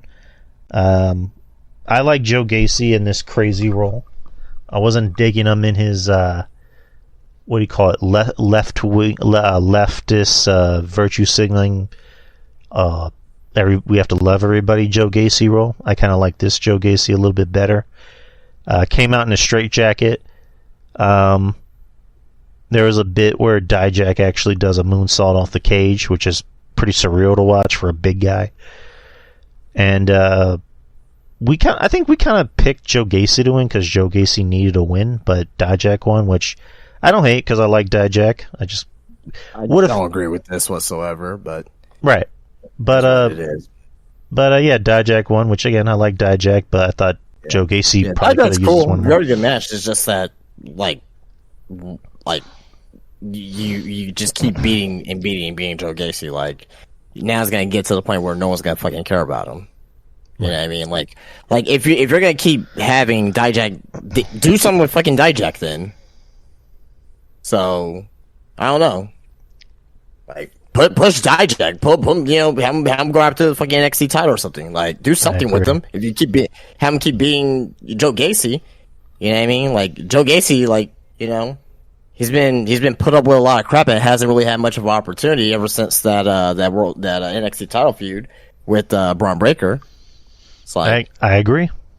Like do something with either one of these guys. Like, what are we doing?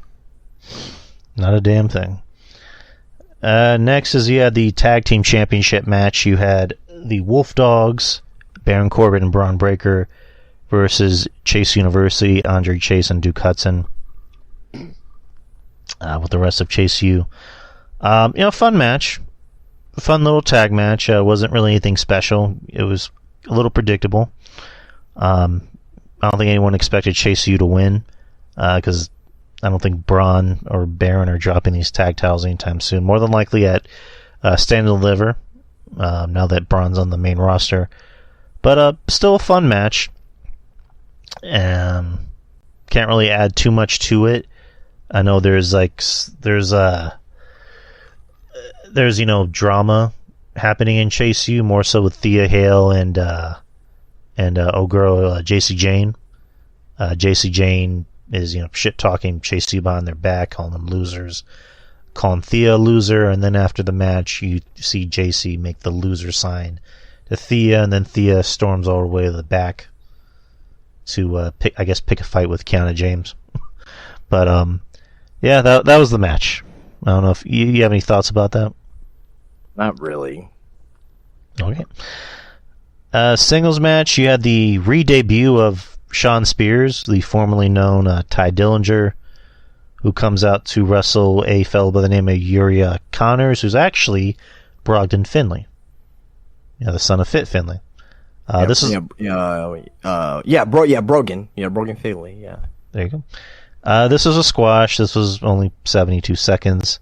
Again, just to kind of get Spears' character over. He got a nice response saying, "Welcome back." And then he wins afterwards. He just does a shtick saying that the truth will be revealed, blah, blah, blah. And Rich Holland comes out to kind of, not kind of, but knocks him on his ass. And then Shawn Spears gives him a chair saying, do it, you want to. And the refs come out to stop it. And then that's really about it. I like Shawn Spears. I do. I mean, we talked about this. Shawn Spears' role in NXT is just going to be he's going to put over the younger guys, which I'm fine with. I mean, this young crop of NXT, especially like the new guys that are coming in, and then the ones we don't even know about, they need vets. They're going to need a vet like Shawn Spears to really help them, hone their craft and get over to the next plateau. I like him in this role. I don't really understand the truth gimmick. Like, I don't really know if I don't know if it's just me. I don't know if it fits Shawn Spears. Maybe I just need more time with it. But overall, what do you think about Shawn Spears' new gimmick? It's not really a new gimmick per se. It's kind of a hash off of some of it when he first came into AEW. So I don't want to say it's really a new gimmick per se, but I'm fine with it. You need those crazy vicious heels. So I'm cool with it. Right. And then you had the WWE Women's Tag Team Championships. I'm sorry. Yeah, the Kabuki Warriors, Asuka and Kairi Sane versus Lyra Valkyria and Tatum Paxley. This is a fun match. I'll probably say this is my match of the night. There was a sneaking suspicion. I was thinking Lyra and Tatum could win, and I was thinking maybe Bayley comes out to fuck over the Kabuki Warriors, but I just kind of figured, I don't think they're going to do that in NXT. No. But it was a fun match. Tatum, I like Tatum in this spot. I like her being put in a more prominent storyline as the psycho stalker to Lyra, or Lyra, however it's pronounced. Sorry. But it's the Mickie James Trish storyline, except there's maybe going to be less lesbian references, or maybe. But this is a fun match. I mean, I like the face off with Kairi and Tatum, where they're kind of doing a crazy off. But where was I going with this? Oh yeah, Asuka ends up taking out Lyra, and then they go for the pin on Tatum, and the Kabuki Warriors are still champion. Afterwards, Lyra's checking on Tatum, and then Roxanne Perez comes out and beats the shit out of Lyra, even injures quote unquote her arm. So now she's a fully fledged heel. But overall, what'd you think about the match and the aftermath? Very good women's tag team match. I think all four women were damn good. We're damn good. Loving Paxley's character work right now. Lyra, I mean, I loved her ever since, fucking NXT UK. And obviously, the Kabuki Warriors going down there, getting some work and helping out with the rating for NXT, that was good as well. So it was a good match. You had Roxanne at the very end come out and, quote unquote break Lyra's arm, and that's gonna be your match for NXT Stand Deliver, which should be a damn good women's match. So can't wait to see that. Can't wait to see the feud how it plays out. So, and there's segments I'm forgetting. So let me start with the one that you're probably going to want to talk about. Robert Stone watching a video of Lexus King shit talking him, and then his boy, Von Wagner. Comes out and tries to talk him out of going after Lexus King. Tells him he's mad. Tells him he's gonna smash him. He's gonna smash him. It sounded terrible, but it was fantastic. He's like, Robert, you can't do it. But I'm a father and a husband, and I have to do it. But you can't. But I have to. Okay. Fucking peak TV right there, man. Cinema. It's pure cinema. Let's see. Oh, then going back to the Thea Hale stuff. So, like I said, Thea Hale apparently had a run-in with Kiana James and her girl, and then Thea went to the back and, doing her usual crazy shtick. Let's see. Fallon Henley was talking to Riley Osborne about Thea, and then, Riley's saying, I liked Thea as the girl she was before, but, she just seemed very aloof and hard to get. And then Blair Davenport, sticks her nose in and just says, blah, blah, blah, blah. And then they have their match later on. And then backstage time with Ava, where she's talking to Gigi, where they're talking about Ariana, where Ariana, tells her, I don't like violence, but we'll have a match next week. But if I win, you have to let me, I guess, train you or show you how to be a woman. So they're going to have that. So, cool. Is there anything else I'm missing? No. So Fallon Henley and Blair Davenport had a match. It was very short. Sol Ruca returned to NXT and took out Blair, and Fallon got the win. So there you go. Main event time. You had another segment I forgot. Josh Briggs went up to Brooks Jensen and talked to him about facing Oba and says, "Are you sure you want to do that? He's going to kill you." And then Brooks just saying, "Hey, you told me to grow some balls, so that's what I'm doing." And when he walks away, Dijak walks up to Josh Briggs and said, "I know in your heart of hearts you didn't mean that. You don't care." So, there you go. Main event, you had Tony D'Angelo versus Carmelo Hayes, with the winner to go on to stand. You forgot one major thing on this show. Huh. Well, William Regal coming out. Okay, there you go. I'm sorry. So, no quarter catch crew. I don't know how you missed that one, but yeah, there you go. Sorry about that. No quarter catch crew comes out. Charlie Dempsey, Drew Gulak, I was going to say Sean Kemp, Damon Kemp, and who's the other? Kemp, not the Rain Man. No, who's the other dude in the group? Who's the other guy? You talking about Damon Kemp and Charlie Dempsey and Drew Gulak. Yeah, there's like a white dude in the group. What's his name? I forget his fucking name. The deaf guy. I forget his name though. There you go. The deaf guy. And they come out. I mean, he is deaf, so. Okay. So they come out to celebrate winning the Heritage Cup. Not Riley Osborne. He's in Chase U. All right. Miles Bourne. There you go, Maurice. Thank you, Maurice. Miles Bourne. Yeah, and, I knew it had Bourne in it. But there you go. They come out to celebrate Charlie winning the Heritage Cup, and then announce that there's going to be more gold coming to no quarter catch crew. And then William Regal comes out, Charlie's daddy, which they acknowledge but they don't acknowledge, and the fans start chanting, "He's your daddy, he's your daddy," and William Regal congratulates them, and then Charlie Dempsey, tells them, "We'll do a much better job of defending this than you did," and then William just goes, "Okay." And then one of the announcers goes, William Regal has, can probably take him over his knee and still spank him. So they're acknowledging that he's his father, but not really. They're just throwing in little tidbits. But again, it was nice seeing William Regal back on NXT television.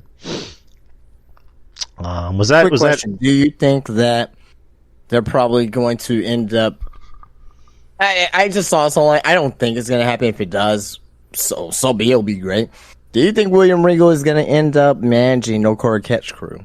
Kind of like how he did Blackpool Combat Club. I would want him to. I just don't know if he would want to. I think Right. I was going to say I think he's more content with just working backstage. Just a personal opinion, but I would love to see him do that. Right. So, but I wouldn't be surprised. Just put it out there in the universe for people to kind of think about that. I wouldn't be surprised if that ends up happening because he came out last night and kind of put that on the ether. So there you go. All right, main event: Tony D'Angelo versus Hayes, Carmelo Hayes. Good match between the two. I think anyone with a brainstem kind of figured out what was going to happen. During the match, you hear Trick Williams' theme play, but it was really Tony D'Angelo, fucking with Melo. And then he goes for the win, so now Tony D'Angelo is the number one contender for Ilya at Stand and Deliver. After which, Tony gets on the mic saying, "Hey, I fucked with you, but here's my other gift to you." And then it's Trick Williams who gets a massive reaction, of course. Beats down Hayes and beats down his security team. So now Trick Daddy is back. What'd you think about the main event? The family has a new consigliere as well with Luca Crucifino. Yeah, the lawyer. Yeah, it's pretty cool. I love it. Good main event. Love Tony D's new theme. It sounds like a main eventer theme. That's a huge deal. So that kind of makes me think that he may be NXT champion soon. Not saying he's gonna be Ilya, but just saying that a theme change can really alter like your position in a promotion. So the new theme sounds very main event like. So match itself was very good match, very predictable. I knew Trick was gonna come back. I knew Trick was gonna come back. He didn't cost Mel the match, but indirectly his theme did. So, but yeah, did what we need to do. Can't complain about it. Two of the NXT 4 pillars went up against each other. So, it's always a treat to see. Let me ask you something because you just brought it up. So, I don't think people seem to understand. A wrestling theme can really make or break somebody. And you said, he has a main event theme. So, what do you think? What do you think about it? What do you think a theme? I'm tongue-tied. What do you think makes a theme a main event theme? Like, if you're somebody in the audience and you're more, let's just say you're somebody who's more like a casual wrestling fan, or somebody who's kind of just starting out watching wrestling. Like, what makes a theme a main event theme in your opinion? It has to fit the character. It has to be catchy in a way too as well, kind of like Roman's theme, Stone Cold's theme, The Undertaker's themes, Rock's theme, AJ Styles' theme, and Seth Rollins' theme. All these themes are main event themes. Not necessarily like, hey, you're a world champion. Main event themes where it's like, man, this guy is being treated seriously. Like, for a while, there were some themes out there that were main event themes, but didn't really end up being anything. Like Drew McIntyre's, Broken Dreams. That was a main eventer's theme right there. You know what I mean? But it just didn't, work out at that time. So, it's a combination of all of that. But it's mostly does it fit the character?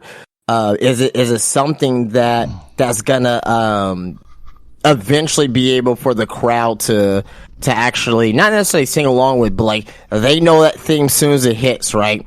When you watch AEW, as soon as you hear MJF's theme, damn, that's MJF's theme. It's Chris Jericho's theme, right? That's Kenny Omega's theme. You hear the beginning of these theme songs, and it's like, okay, that is a theme that I recognize, and that I know exactly who's coming out. So it's a brand new theme. Now, not everyone knows the theme yet, but with given time, it's going to be a theme that is going to be very recognizable. So I thought this particular theme they did with Tony D'Angelo, I think is damn good, because his previous theme is good, but it was too I couldn't really hear anyone coming out to that theme with a fucking world championship. You know what I mean? Because it was too a little stereotypical a little bit. You know what I mean? With the little Italian, sounds and whatnot. This one here kind of has it too, but it's a little bit more mature, a little bit more brooding. So yeah, that's the major difference with it. So, but yeah, I think it's gonna be a big difference for him. I think Braun really needs to change his theme, as soon as they possibly can, because Yeah, it was good enough for NXT, but for the main roster, they needed they need to update that for sure. Yeah, it sounds like something that comes out at the end of a ABC show or an ABC sitcom. That dun, dun, dun, dun, you know what I mean. So eventually they will change it because they have big plans for him. Obviously, he's going to be a main eventer, so he's going to need main event music. But like Grayson Waller's theme, I like the song. I really like the song, but I don't think that's a main eventer's theme. You know what I mean? Austin Theory's theme. They changed it, actually. Grayson Waller's theme? No, they changed Theory's theme. It's not. Oh, they did change it. It's still A-Town Down, but it's it's for the worse though. Yeah, it's like a remix of I think Grayson's theme, which I kind of wish they didn't. Well, I think it was, that's probably a mashup theme more than anything else. Yeah, kind of like a tag team theme. You know what I mean? Yeah, I guess so. You know what I mean? So, but yeah, theme songs is hugely important. Hulk Hogan's theme, Triple H's theme, Macho Man's theme, Shawn Michaels' theme. And there's certain themes for the time period as well. But John Cena's theme, it has to be something that it's catchy again, that fits the character, and also as well that it's serious to the most part. You know what I mean? You can't have Val Venis' theme and be fucking WWE champion. I'm sorry, that's not gonna fucking happen. Can you imagine him coming out, ladies? Yeah, have him with the fucking WWE championship and no. So, I don't know. Yeah. But... And there's also some themes too as well where they had jobbers and they had really good themes, and that could be Gangrel's theme, fucking one of the best themes of all time. You know what I mean? That's still fucking hard. That still goes hard. Orton to this day still doesn't like voices. He talked about how he says it all the time. I don't think that's a secret. So yeah. He didn't like voices. He didn't like "Burning My Light."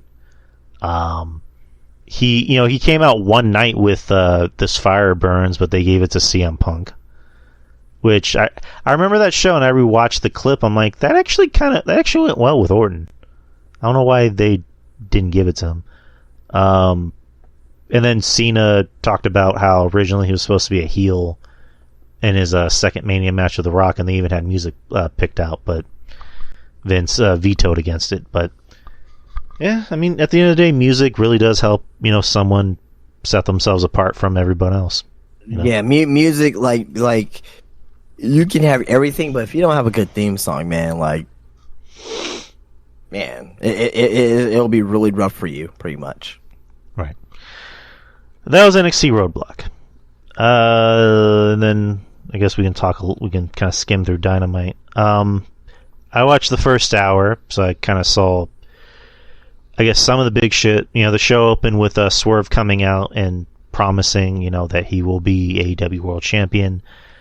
And then Samoa Joe comes out to talk a little bit of shit, and then the Undisputed Kingdom comes out and says, eventually Wardlow's going to win that title and bring it home to the Dynasty, or not the Dynasty. I'm sorry. Dynasty is going to be the pay-per-view. The Undisputed Kingdom, and then Swerve calls Adam Cole a manager, nudge nudge, wink wink, and says, you're doing a good job of being, Claw from Detective Gadget, or Inspector Gadget, I'm sorry, which gets a pop from the crowd. And then they ended up having a tag match with Joe and Swerve versus Bennett and Matt Taven, which Joe and Swerve ended up winning. So I saw that. Yeah, so just about the segment real quick, the beginning segment. I thought that felt like Raw 2017, and that's not a good thing. Right? Yeah. I didn't like how Schwartz come out and does a promo. Then Joe comes out. Then you have Lance Kino comes out. Oh, then we have a match, and I just didn't like that. That felt a little bit too formulaic. I thought that was possibly that was one of the weaker parts of the show. I thought the show Raw was damn good. I really loved tonight. Kind of, I won't say it kind of felt like AEW, but I really enjoyed tonight's show though. But as far as that opening segment, I could have done without. But before we continue, what do you think about the new stage, the new ish logo, and the new opening? I think it looks fine. I didn't get a chance to see the intro, but I did see the stage. Yeah, the stage looks fine. Yeah, I like the stage. It's the new intro is like, kind of like rock or whatnot, but kind of reminds me a little bit of NXT's theme from like 2017, 2018. You know what I mean? So not as rock and rollish, but it's like very rock and roll theme. So I can I like it. I like it. I don't know what anyone thinks about in the chat, but I like it. Guys, post your thoughts. What do you think? So yeah, that happened, and then of course the big news of the night. You had the Young Bucks, or Matthew and Nicholas Jackson, coming out looking like douchebag owners, and making announcements. Saying that after what happened on Sunday, Adam Page is suspended from the Elite. They didn't specify that he was actually suspended from the company, just suspended from the Elite. And then brought up Kenny Omega, saying Kenny has been out for a while. He hasn't made any of his dates, which is just like Kenny is legit, out with an illness, and said that Kenny has been fired from the Elite. The thing about Hangman's taking some time off, due to personal reasons, for what I'm assuming. So I hope everything's okay with them. I hope there's like nothing lingering here. Whatever's going on with family, I don't know if there's anything on with this family or whatnot, but whatever it is, hope it's okay. You know what I mean? So, of course, it kind of sucks. You know what I mean? Because I just kind of go back to think about Bray Wyatt and how he took time off and he never came back. So, so that's always in the back of my head. Nowadays. So, yeah, of course. And then Eddie Kingston comes out and says, "You said you'd find me if I talk shit again. Well, I'd be glad to pay for that bitch." And he gets into a little schmoz with the Jacksons, and then the debut in AEW of Okada. He comes out and looks like he's gonna back up Kingston, and it looked like there's a little miscommunication because he's grabbing Kingston for a good, I would say maybe 3 to 4 seconds, maybe 5 seconds, and then does his move to Kingston, and then sides with the Bucks, and the Bucks saying, this is the newest member of the Elite, Okada. So Okada's siding with the Bucks. How did you think about that segment? Hold on real quick. I got something I gotta go do really quick downstairs. Give me 1 second. All right. Yeah. How did you guys feel about the segment? About Okada debuting in AEW?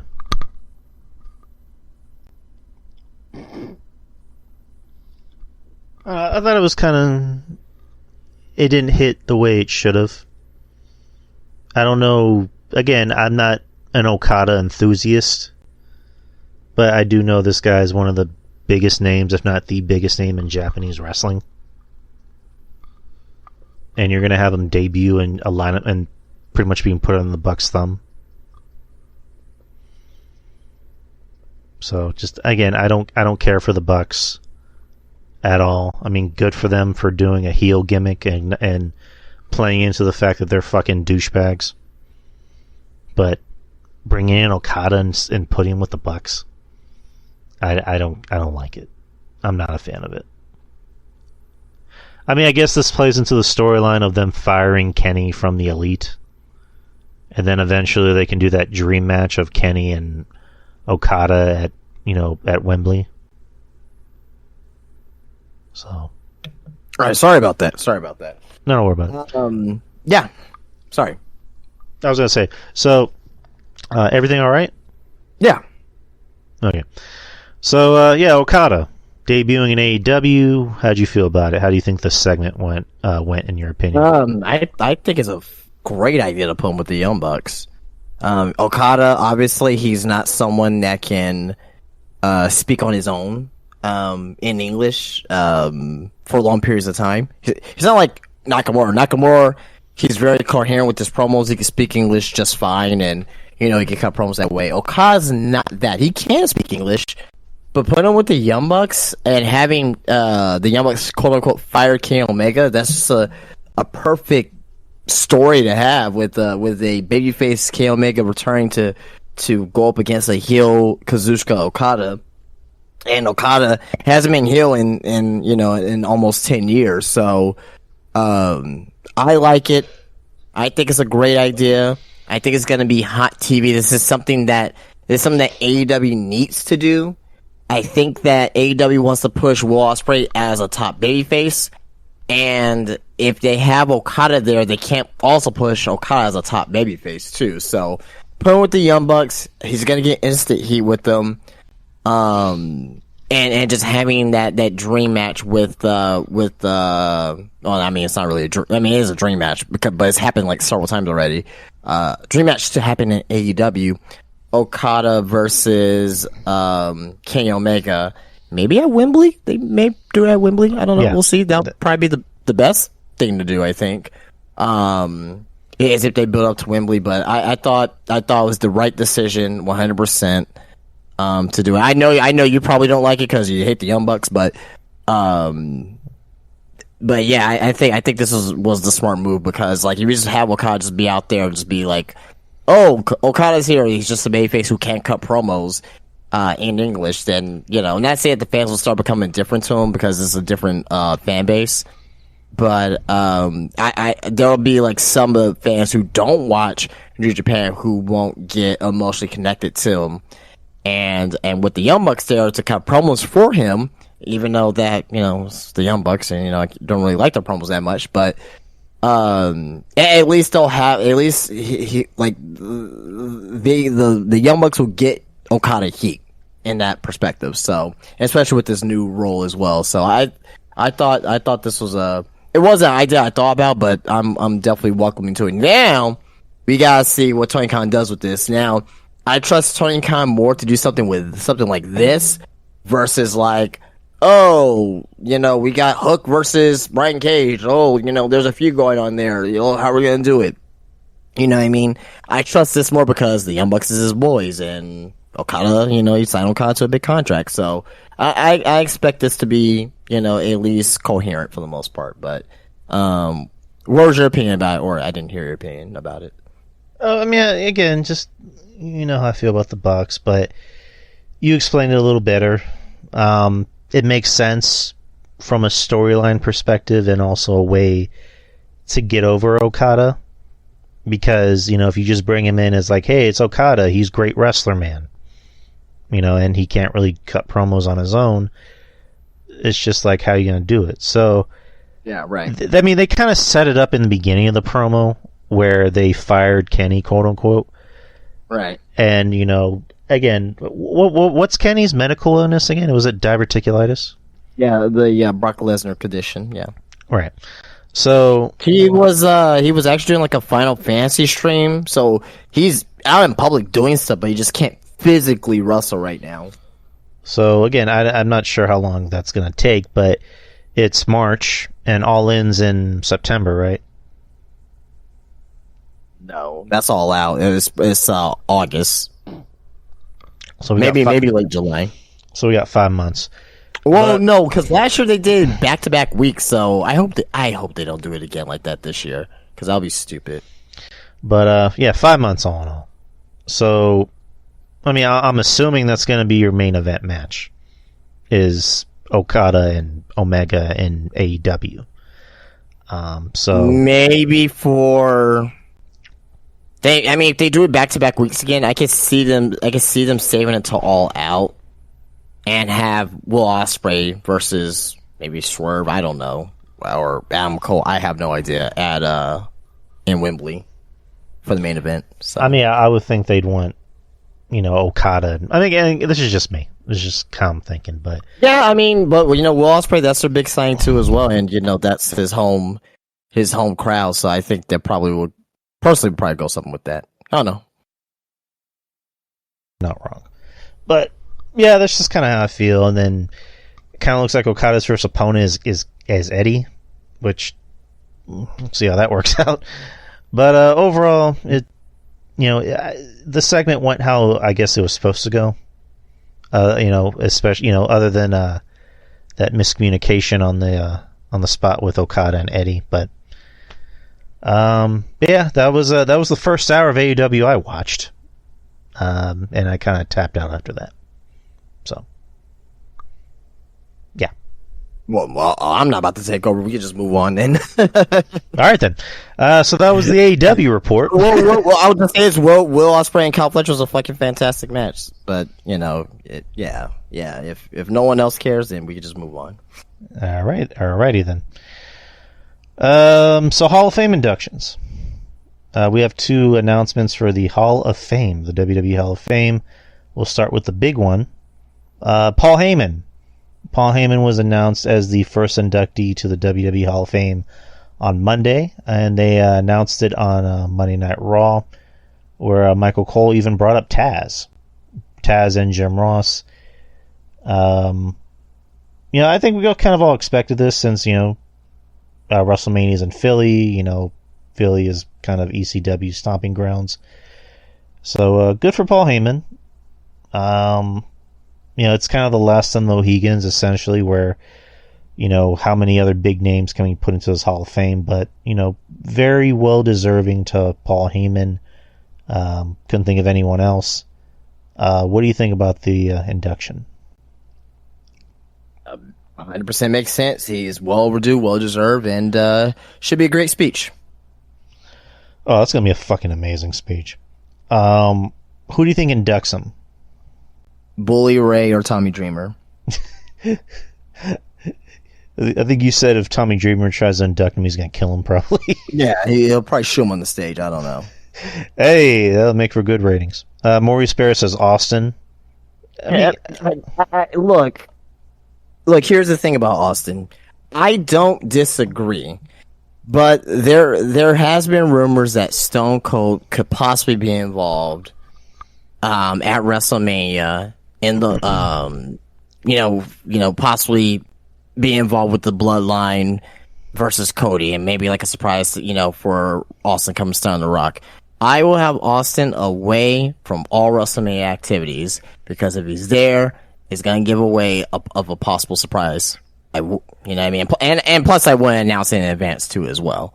But if Austin ends up doing it, so be it. But I just personally wouldn't do that.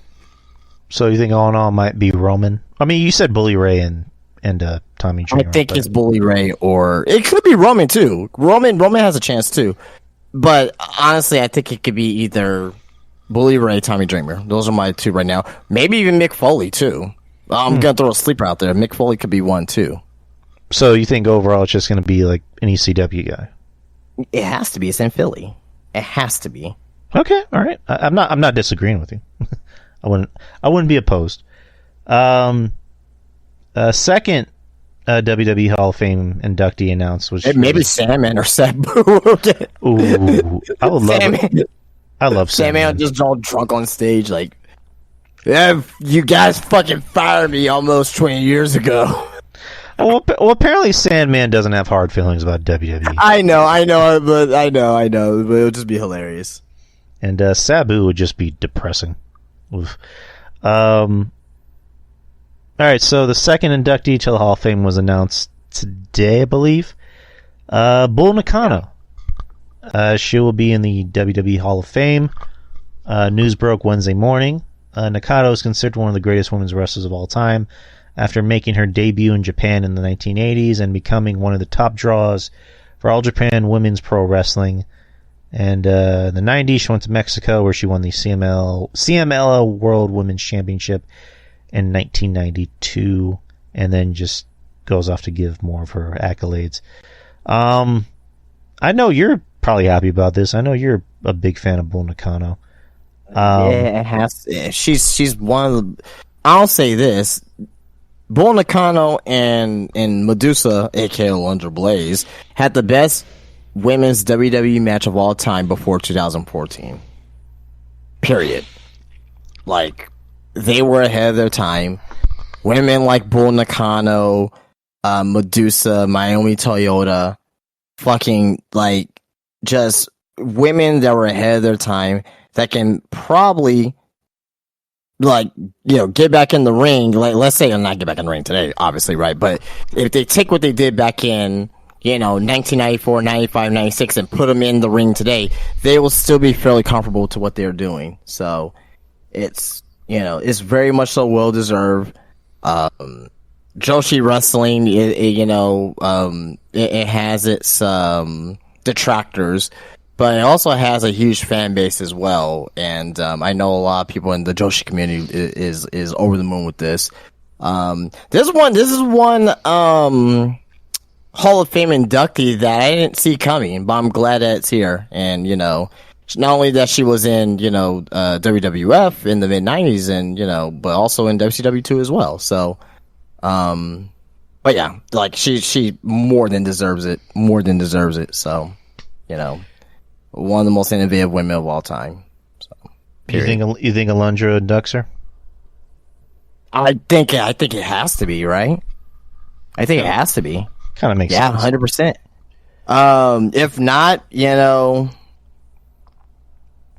Asuka or Io or Kyrie, but I don't know how like they'll be able to deliver the speech fully in English properly. So I don't know about that, but but I think out of respect, I think it should definitely be Alundra Blaze, like 100%. Their match at SummerSlam 1994. It's a short match, but damn, like you can watch it and be like, okay, I can see why people love this match. You know what I mean?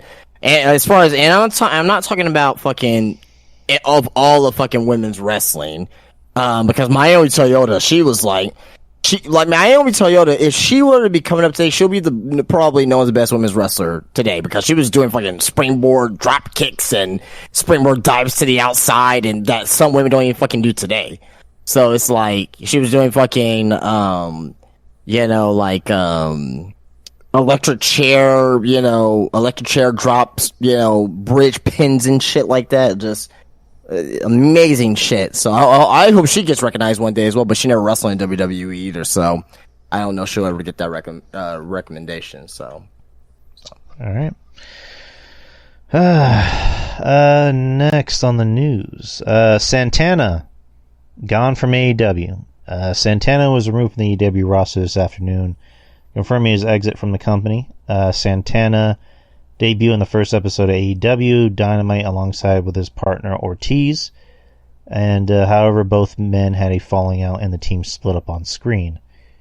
Santana was out for over a year after getting injured in the Blood and Guts match on June the 29th of 2022, and he returned to action at the Stampede match at All In. Since then, he hasn't done much in AEW, and he's been wrestling on Rampage in September, and he was featured in some vignettes, but there were rumblings about his unhappiness with how he was presented. And then Conan, also, who's closer to him, stated on his podcast that Santana felt that he should have been higher up on the card. Now he's at AEW. Santana becomes a free agent. No word yet if there's interest from TNA or WWE, but one has to think that he will pop up somewhere soon. So Santana gone, officially from AEW. I don't know. What do you think? Where do you think he goes, in your opinion? I hope he lands on his feet. I really do.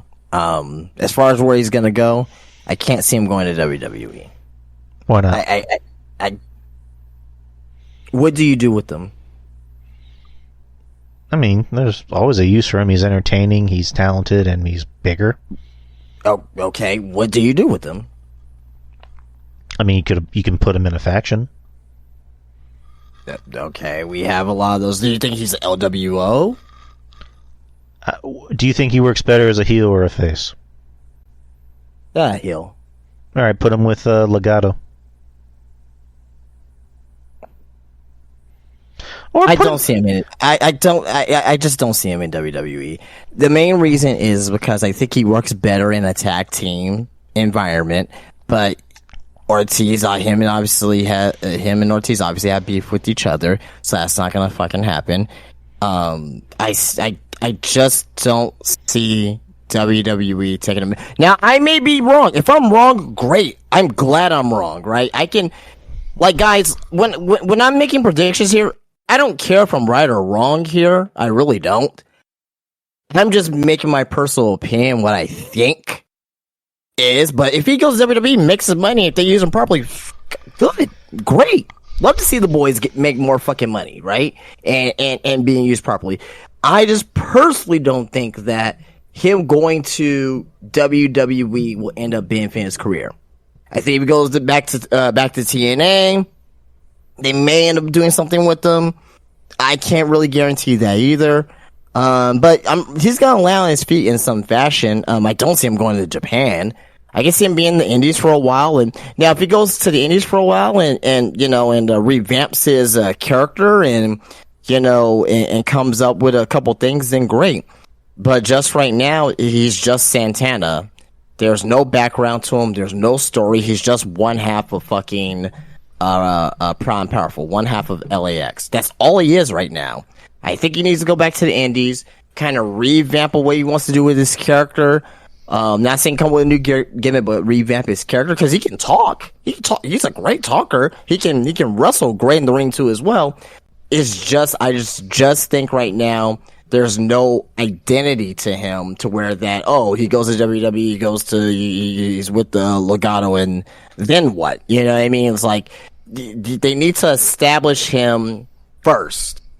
He needs to establish himself as what type of character he wants to do, where does he want to go, and how does he want to be portrayed as on TV.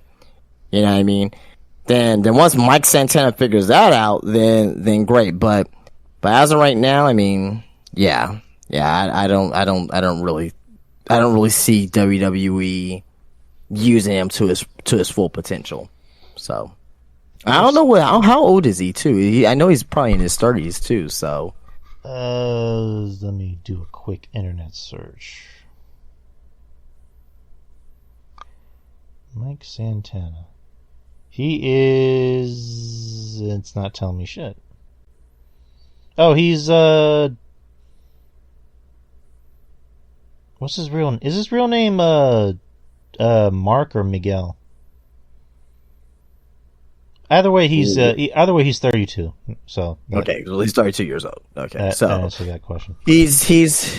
Okay, he's good. He's, he's come up into his prime, so he can still... So in that case, I can see WWE take if WWE takes him in. God, man, do you put him on NXT and try to revamp him? I mean, why not? I don't know. I mean, maybe put him. What would you do? I'd go with your idea. Like, let's try to establish him first, and not just throw him on the screen and be like, "Hey, it's a wrestler. He's good." Like, you need to establish him first and make the audience care. I mean, the guy has charisma. The guy can work. His stuff looks believable. He's, bigger than, what people think he is. I don't know.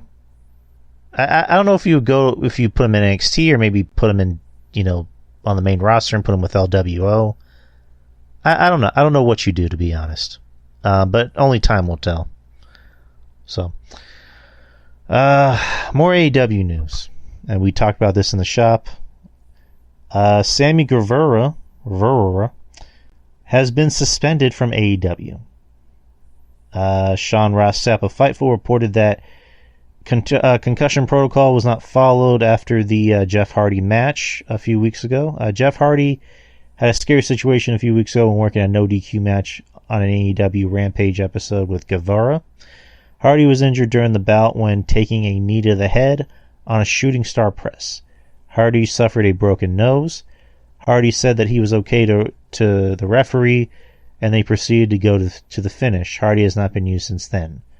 Fightful Select reported that concussion protocol was not followed, which resulted in Guevara hitting his finisher on Hardy, which they were told shouldn't have happened. It's unclear how long the suspension is for or when he will be brought back. I mean, hate to kick a guy while he's down, but it's just like with Guevara, it almost seems like there's something. Like there's always a problem. There's always a backstage issue. You know, there was the thing with Matt a few years ago where they had that, what is it, like a no disqualification whatever thing where Matt, you know, falls on his head and they just can. I mean, there was a bit where Matt like gets taken out for like a few seconds. That was just a freak accident. And I think that was more on AEW doctors to continue in the match. Like, I wouldn't really like put that on Sammy per se. I think that was more of a freak accident. But I think the AEW doctors really screwed up. Yeah. During that process. And then he like full on threw a chair at Matt, which kind of busted him open. And then there's a situation with Eddie. And there's a situation with, what's his name? Andrade. And now this. And it's just like, this kid just, something always seems to go wrong. There's always a problem with him. So, you know, good on Tony for, you know, again, putting on his big boy pants and, you know, doing business, suspending him, which he deserves to be suspended. Well, I mean, I don't want to say they deserve it, but you know, I think it's saying someone deserves to be suspended or deserves to be, you know, not paid or deserves to be fired. It's kind of a lowball thing. But I will say this: I will say that he needs to learn from his actions, and being suspended is going to hopefully help that. You know what I mean? Because obviously they were probably told, they were told, hey, not to do it. So, you know, I don't want to say anyone deserves to be like the only people that deserve something is if they do something that's like, you know, like something like reprehensible, like, you know, like, hey, I beat up my girlfriend, or hey, you know, I'm a pedophile. Like that's different. This here is fucking pro wrestling here. So, you know, does he deserve it? I wouldn't say he deserves it, but I will also say at the same time that, you know, the suspension was necessary, and that the suspension, you know, hopefully should teach his lessons, you know, for sure. You know what I mean? So I don't like to talk about, you know, people losing money. You know what I mean? Because that's not a good feeling to have. He needs to learn his lesson, all in all, and taking away his money is really going to help him mature. Hopefully. All right, so let's see what else we got. We already talked about Brockton Finlay, so we can just take that off. Vince McMahon news. TKO COO Aria Manuel did an interview with. I had the full quote here. Give me 1 second while I look up the full quote. Aria Emanuel.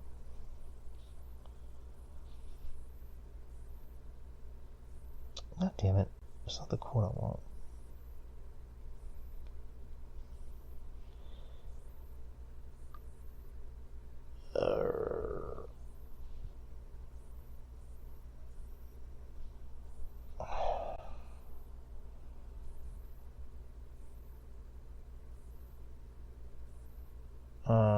Well, fuck, I can't find the quote. Anyways, all in all, they asked him about Vince, and he just made it very clear Vince doesn't work for this company. He's not coming back. He doesn't have any role with this company. He doesn't have an office here. He's gone. So, yeah, that's the quote. I had the quote somewhere where it was like very, like he made it very clear to enunciate his feelings on Vince. He's not coming back. He doesn't work here. He doesn't have any word here. He's gone. So, yeah. Right. And then John Cena. This is kind of like a fun thing we can maybe try out. John Cena reveals the names that he should be considered as the GOAT of WWE. John Cena's answers are The Hulk Hogan, Stone Cold Steve Austin, The Rock, and Roman Reigns. Who would you consider your top 4 GOATs or your Mount Rushmore of WWE wrestlers? Hogan, Stone Cold, Cena, and The Rock. Yeah, it's about the same for me. He also mentioned this is on Chris Van Fleet, where he talked about meeting MJF at the Iron Claw premiere. And he revealed what he said to him, and it ended with him saying, hopefully we can get you to play for the right team one day. So, I don't know if you have any thoughts on that. I mean, no. What else is he supposed to say? Hey, stay in AEW as long as you want.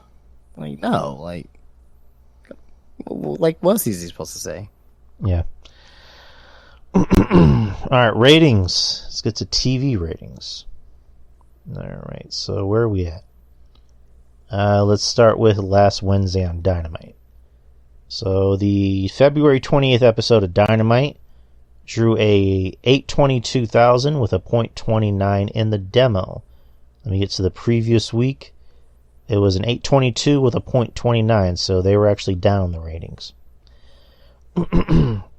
SmackDown, Friday Night SmackDown, drew a 2.348 million in the rating and a .64 in the demo. The previous week they drew a 2.272 and a .62 in the demo.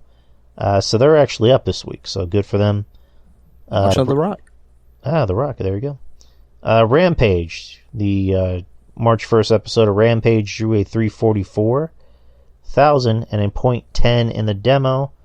The previous week they were a 364 and a .11. So they're actually down this week. AEW Collision drew a 455 in the rating and a .13 in the demo. Last week they were a 385 in the rating and a .11 in the demo. So they're actually up this week, so good for them. Monday Night Raw in San Antonio drew a 1.649 and a .54 in the demo.